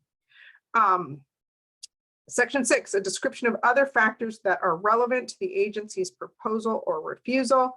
Other factors that are relevant to the district's decision include Charlie's progress during the past school year, the district's desire to see that progress continue. Also relevant were statements by Charlie's parents who were complimentary of the staff who work with Charlie and the services who provided to him. Although they explained that they were pleased with Charlie's progress in his current program, they requested the change of placement to maximize Charlie's potential through the Beagle therapy provided in that program. There are a couple of very important statements in there, which happen at IEP meetings all the time. First, parents had complimented the educators. Charlie loves it here. Charlie has thrived here. We just think he could be so much better. The educational standard under the IDEA is reasonable educational progress. We'd like to think that it's to maximize, but it isn't. It's lovely. It's wonderful when it works out that we can. But if we are meeting our legal requirement of he is making progress and parents are acknowledging that he's making progress, I'm writing that down as fast as I can because we have met our legal obligation there. The fact that they want to maximize it is why they're asking for it. That's not our legal standard, right? So those are the kinds of things that I, would consider putting in section 6. Other things, if the parent says, I'm having him privately evaluated and we'll have a report and I'll share it with you. I'm documenting that there because if they don't come back and share it, then, we want to know that we thought we were going to get it, right? If you guys have decided to collect data and then review that data and meet again, this goes here because sometimes things fall apart and the parent doesn't want to come back to the table. So the team agreed to collect data and reconvene on May 6th, that would go here as well, right? Not any of doesn't really fit in any of those other boxes, but fits appropriately here. Let's say that you asked to do evaluation and the parent said, I need to think about it. Again, you're documenting that you had something that you tried here, but it didn't end up in a proposal to complete an FBA, right? Because parents said, I need to think about it. So there's lots of other things that should go or can go in section 6. Prior written notice needs to be provided in a language that is understandable to the parents. And so the first thing that I often tell districts is that, and I don't know if I have it here. Yeah, you try to avoid the use of acronyms. We all live in this world. And so, you know, a kid that's SLD or writing a PWN or, you know, the SL, you know, those kinds of things, they all are things that people who don't live and breathe in this world may need spelled out.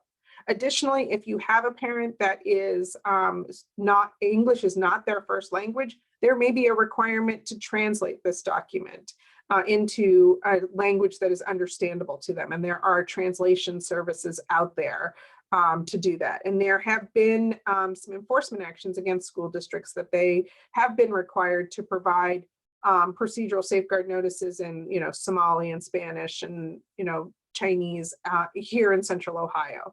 And so keep that in mind when you are working with parents whose English is not their first language. The reason that I love prior written notices is because they are evidence of the district's compliance. And 99% of the time, districts are in substantial compliance with the IDA.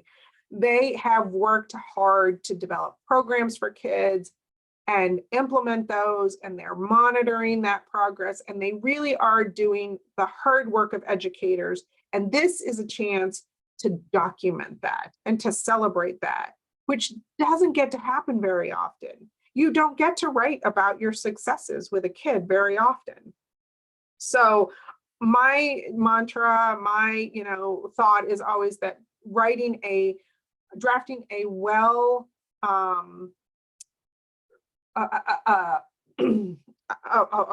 a detailed and well documented prior written notice is, it can never hurt you and only help you.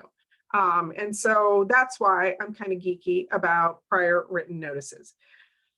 So let me give you a brief little top 10 list of things to think about when drafting prior written notices. The first thing I'm going to tell you, and yes, I live in an ivory tower. I'm kidding, I don't. But I think you should assign someone to take notes at your IEP meetings. I think if you are the IS leading the meeting, it is incredibly difficult for you to both facilitate a conversation, be listening to the participants, and be taking the notes that will help you write a really solid prior written notice. I know that it is not easy to find an extra person to take notes at an IEP team meeting, but it's worth giving some thought to. The note taker could be someone on the team. Maybe it's the general educator who, you know, isn't going to be talking about a lot of the special education. Maybe you're inviting a building secretary in. But I do think it's important to be documenting the conversations, in particular, paying attention to what's proposed. When a parent says, I'm asking for this, and what the response is, you know, did we accept that? Did we refuse that? And what were the reasons that we did that? Those are the types of things that need to be heard and documented. So the parent requests are that area that should be, there should be a lot of attention paid to. But if the district is going in with certain proposals, we know that this kid is struggling and we need to be able to, you know, have a conversation about why we're going to propose an increase, or maybe they're having tremendous success and we're going to propose a decrease. Those proposals as well are going to need to be documented. And so I do think that having someone that is not responsible for facilitating that conversation take notes about what's occurring at the meeting is helpful to writing great prior written notices. Prior written notice is, the second tip is prior written notice, remember, is documentation of the district's decision. It really should say district. Every time I do this, I keep thinking I need to revise that. In the end, you may have disagreement. And so it may not be the team's decision. It is ultimately the district's document and a documentation of what the district's decided. So when you hit that area where the parties don't agree, your district rep is going to ultimately make a decision and tell you why. You know, we're going to do this because, And so it is documentation of that proposal, that decision. It is not unlike an IEP, which is supposed to be developed by consensus. The prior written notice is the district's document. It is not developed by consensus. It is to reflect your decisions and your determinations. So that's tip number 2, keeping that in mind. I think I saw a question.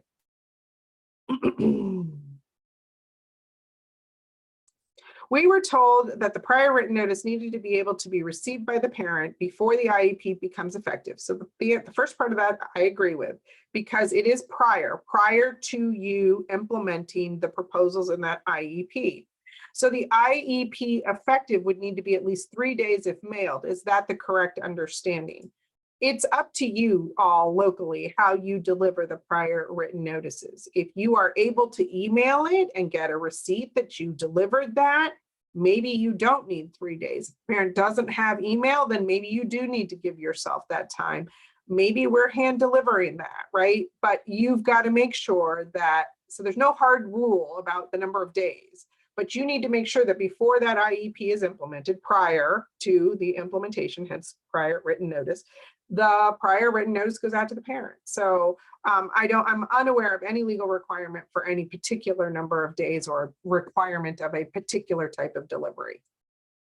Okay, tip number 3, please try to avoid leaving blanks on your form. Again, if this is your document, your chance to tell your story, when you leave a blank on the form, you've missed an opportunity to tell your story. And it makes one wonder, do you have a story, right?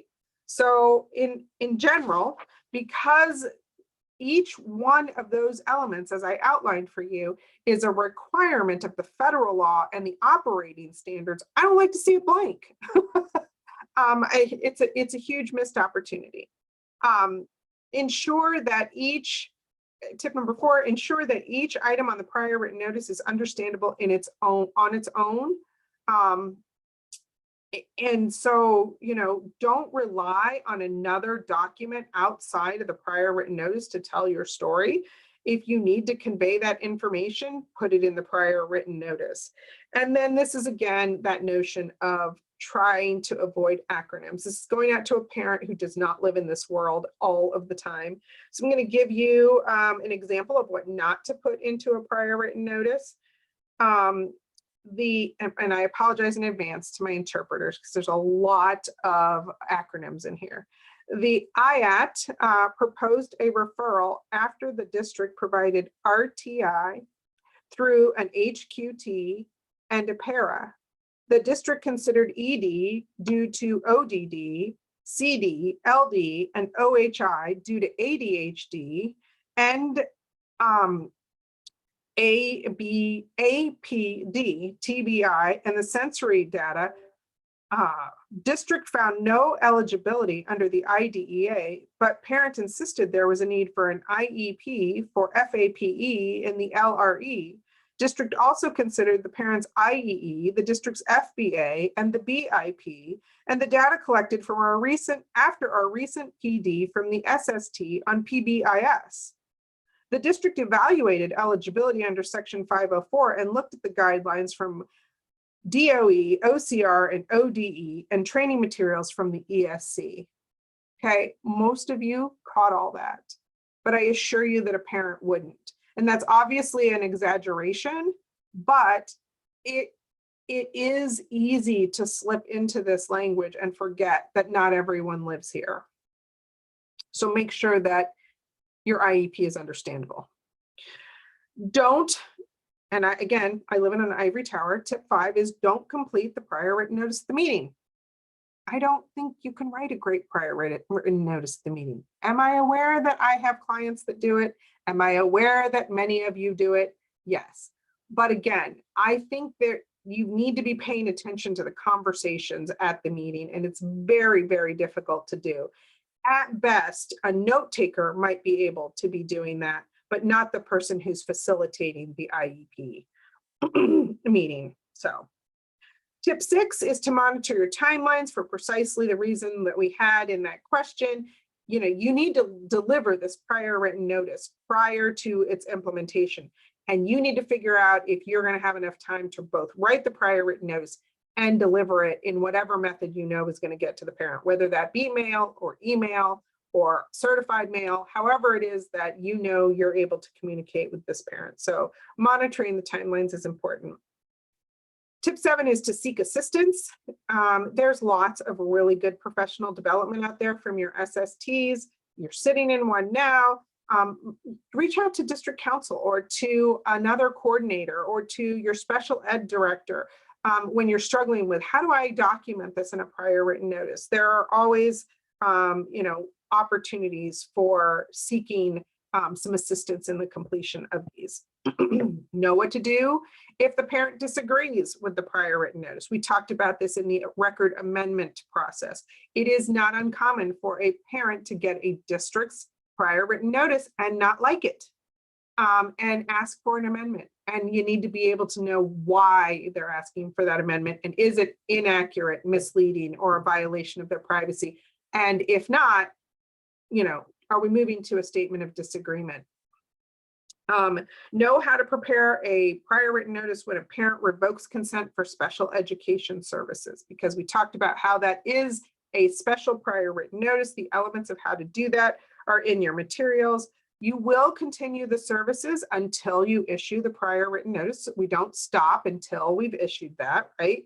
But then the elements of that prior written notice have to include a summary of the student's needs, all the supports and services they're not going to get without their IEP, a statement that none of the rights and protections of the IDEA, which is usually the disciplinary one, that's the big one, will apply to this child once they're exited from special education, and that the district is not going to implement the IEP. So that, of course, is a very specialized prior written notice. And my last tip is, when in doubt, write a prior written notice. So I think we had a commenter who said, when in doubt, send it out. I like that. We have in your materials an opportunity for you guys to walk through another prior written notice. When we did this in person, we would not provide you the key in advance. It's a little hard to send that out once you guys are here virtually. So what you have is a scenario, and we can read it, or I can let you all read it, and then we can walk through what that prior written notice would look like. But you will see in your materials, there is a not model, but a draft. I'm sure there are things in there that could be improved of a prior written notice that could be written from that activity. So you know what? I am going to give you guys a couple of minutes to read the prior written notice, because I'm going to give my voice a rest. So I'm going to assume that you have carefully read our scenario when I come back, and then I'll kind of walk you through the model prior written notice. So I'll come see you guys at 11:13.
All right. So hopefully you've read the scenario about Gerald, and you're looking at the prior written notice, and the question is, what boxes should be checked? Well, obviously you have the key now in front of you. We could argue about whether or not change in placement should be checked here, because of course it does not look like we're moving the child on the continuum. We're not moving him from a resource room to all gen ed, or from a resource room to, you know, a self-contained classroom. So under the Ohio definition, that might not be change of placement. But what we are doing is we are taking 50 minutes a week of his SDI out of the resource room time, and that's going to increase his exposure to gen ed peers because of his success, right? And so there is an argument that that is a change in placement under the federal law. When I said I use this in, you know, to my advantage, if mom has signed the IEP, then I call it a change in placement, right? Because you have consent. And if mom has not signed the IEP, then I'm going to go with the Ohio definition that it isn't a change in placement because I don't have her signature on that IEP. And so we put that in there to have that discussion with you and to tell you that that's a strategy for being able to implement the reduction in minutes. We would also check that proposes to change the identification, evaluation, or educational placement of the child, because we are proposing to change the number of service minutes. A refusal to change the identification, we'd check that one too, because we're not going to do the super duper reading methodology that she asked for. Parent requested it. We've said no, we're refusing. So we're checking that box there. We are doing a reevaluation because we've said that we're going to do the FBA, right? We want to do an FBA. And then issues where the parents disagree, we disagree on the provision of a one-on-one aid. And so again, this is not just one box. This is at the top, it may be that multiple boxes are checked. And so that is the first, you know, part of the prior written notice. Now, next, a description of what is proposed or refused by the district. You will see in our language, again, if you wanted to circle it, we have the words proposed, we have the words refused. District proposes to conduct an FBA to gather data on his behavioral issues. We're refusing to provide the aid until we can gather more information. We're proposing to change his placement by reducing his time in the resource room. We are proposing, or we're refusing to change reading methodologies at this time. And the district is proposing to reconvene the team. That could go in section 6, or that could go there. 6 of one, half dozen of another. The reason to include language like that in a prior written notice is, again, if the parent's going to become difficult and doesn't come back to the table, you all have documentation that this wasn't the line in the sand. You had every intention of coming back and reconsidering this based on data. So proposes and refuses, not a long section, right? But section 3 is longer, as we talked about, the reasons why. So I also like to include somewhere in the prior written notice, 3 is usually a good place to do it, who attended the meeting and what their role was, because sometimes we get a complaint later that the IEP team was not properly constituted. So you made a decision and you did not have a properly constituted IEP team at the meeting. So you will see that we have some information. I don't think it's in this section, but somewhere in here. Great, now that I've told you that, is it not in there? Oh no, it's got there. It's got the regular education teacher, special education teacher, psychologist. It's got all of them there. I'm sorry. We agreed that an FBA was necessary to gather data. And mom provided consent for that. She requested that the team consider the one-on-one aid and the district's reasons for not providing the one-on-one aid. They believe that the one-on-one aid might increase his attention-seeking behavior and not give us valuable data or appropriate data on the FBA. So again, the becauses are there. There was no evidence that the one-on-one aid was required for him to receive a FAPE. He's been making progress, so much so that we're going to be reducing it, right? We're going to be reducing his level of SDI. And so we rejected that. So that option of the one-on-one aid. So, you know, all the reasons, it wasn't just one reason, it was the multitude of reasons listed in the meeting. And you may have meetings where you don't have a multitude of reasons, but if you do, you're going to list them, right? It's not just one. And then the super awesome reading methodology rejection and the paragraph about that, why we believed what we were doing would be more effective. And he had made nearly a year's growth in reading. Again, a chance to celebrate what you guys do in the classroom. And, you know, based on data, why we're not going to go with that. So this is a document that is the district's document. It's okay to be self-serving in here. This is a documentation of your work and your determinations.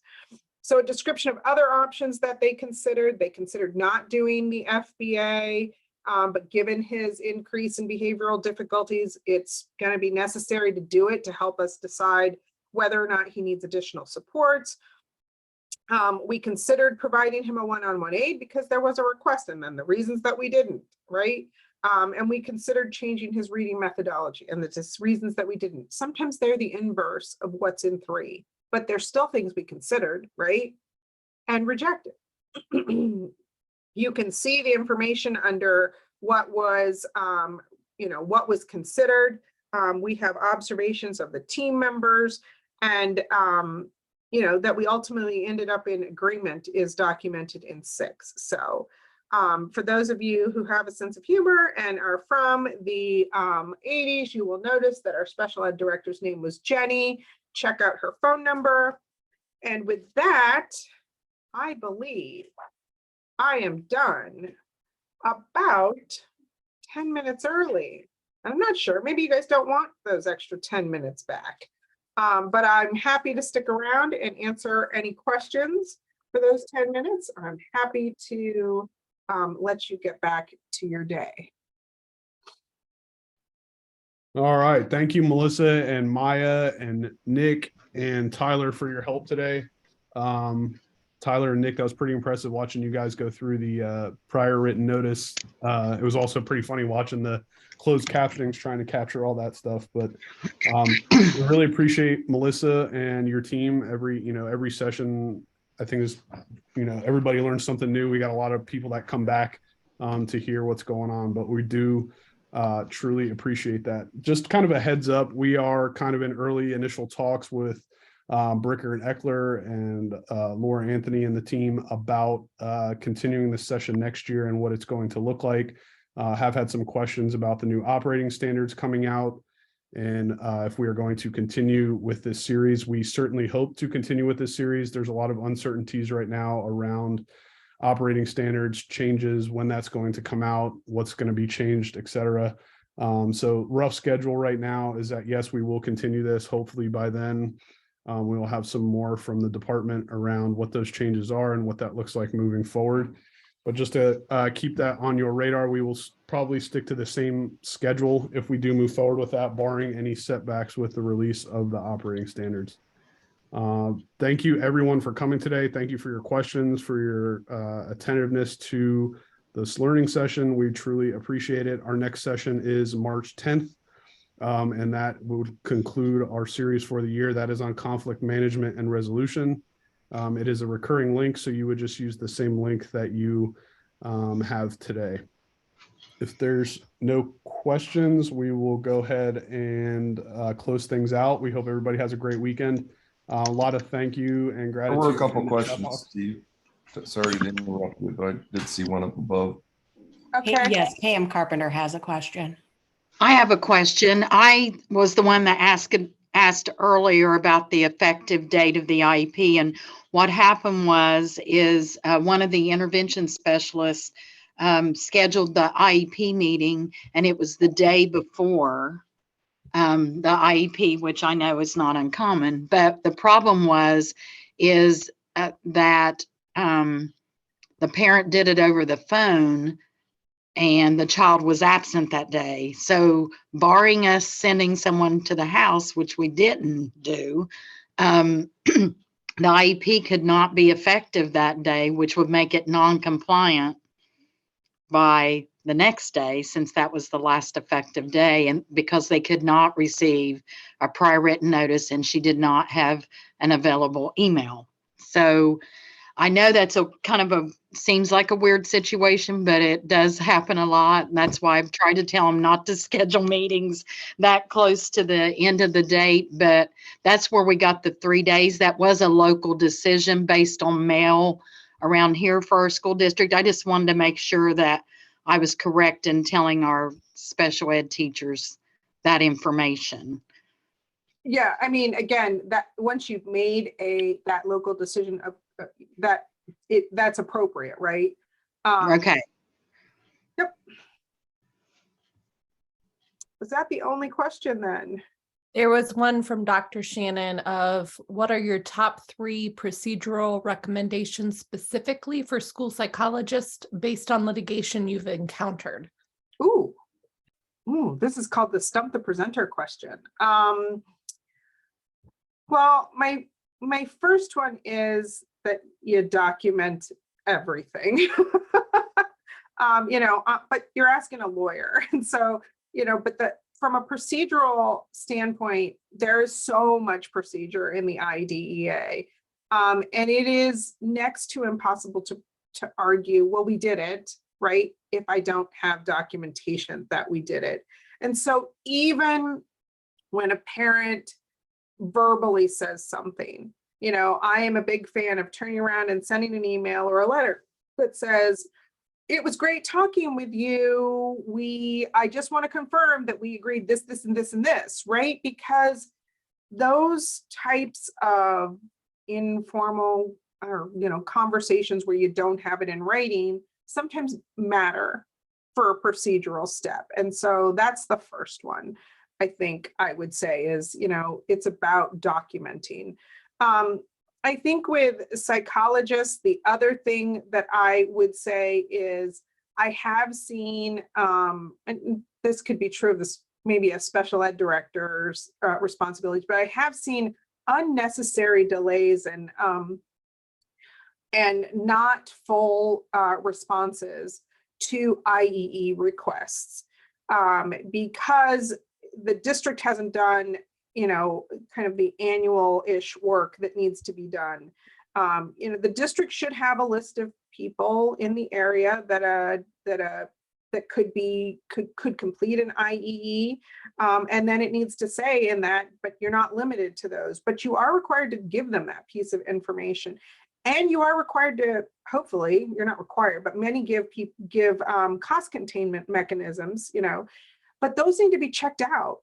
So, it's worth every, year or so, someone taking the time to make sure that the people on that list are still doing it, and that what you've listed in that cost containment piece are still the going rates in the area, because those things change. I'm trying to think of a third one, but I can't think of one. So you get 2 out of 3. Sorry. So is that it though? Yep. Looks like it's it. Okay. Actually, one just came in as a follow-up to my earlier question: parental verbal agreement at initial ETR, but can't get parent signature. What is the best course of action for the district to take? The parent had been present on the phone, said yes, but can't get the signature. You're not gonna like my answer. Go visit parent at work or at home and go get the signature. I know it seems like that's not in the job duties, but you need a signature. It's unfortunate. Send your SRO out if you can't get, a staff member to do it. You could invite the parent in, at an odd hour outside of their, work schedule. But do you need a signature on the ETR? No. Remember, what you need consent for is the initial evaluation and the initial services. I ultimately want a signature on the ETR because I want to know that the parent was there and that they agreed or they disagreed, and I want them to check that box. But can you move forward without it? Yes, and you would issue that prior written notice that the parent refused to sign it or was unavailable to sign it. So there you go. All righty. Well, that puts us right up to about 11:30. If you have any further questions, please reach out to the SST. We will get you taken care of. If we, need to reach out and get more guidance or answers, we certainly are able to do that as well. Thank you again, Melissa, Maya, Nick, and Tyler for your time and efforts today. It's greatly appreciated, and we will hopefully see everybody again on March 10th. Have a great weekend, everyone.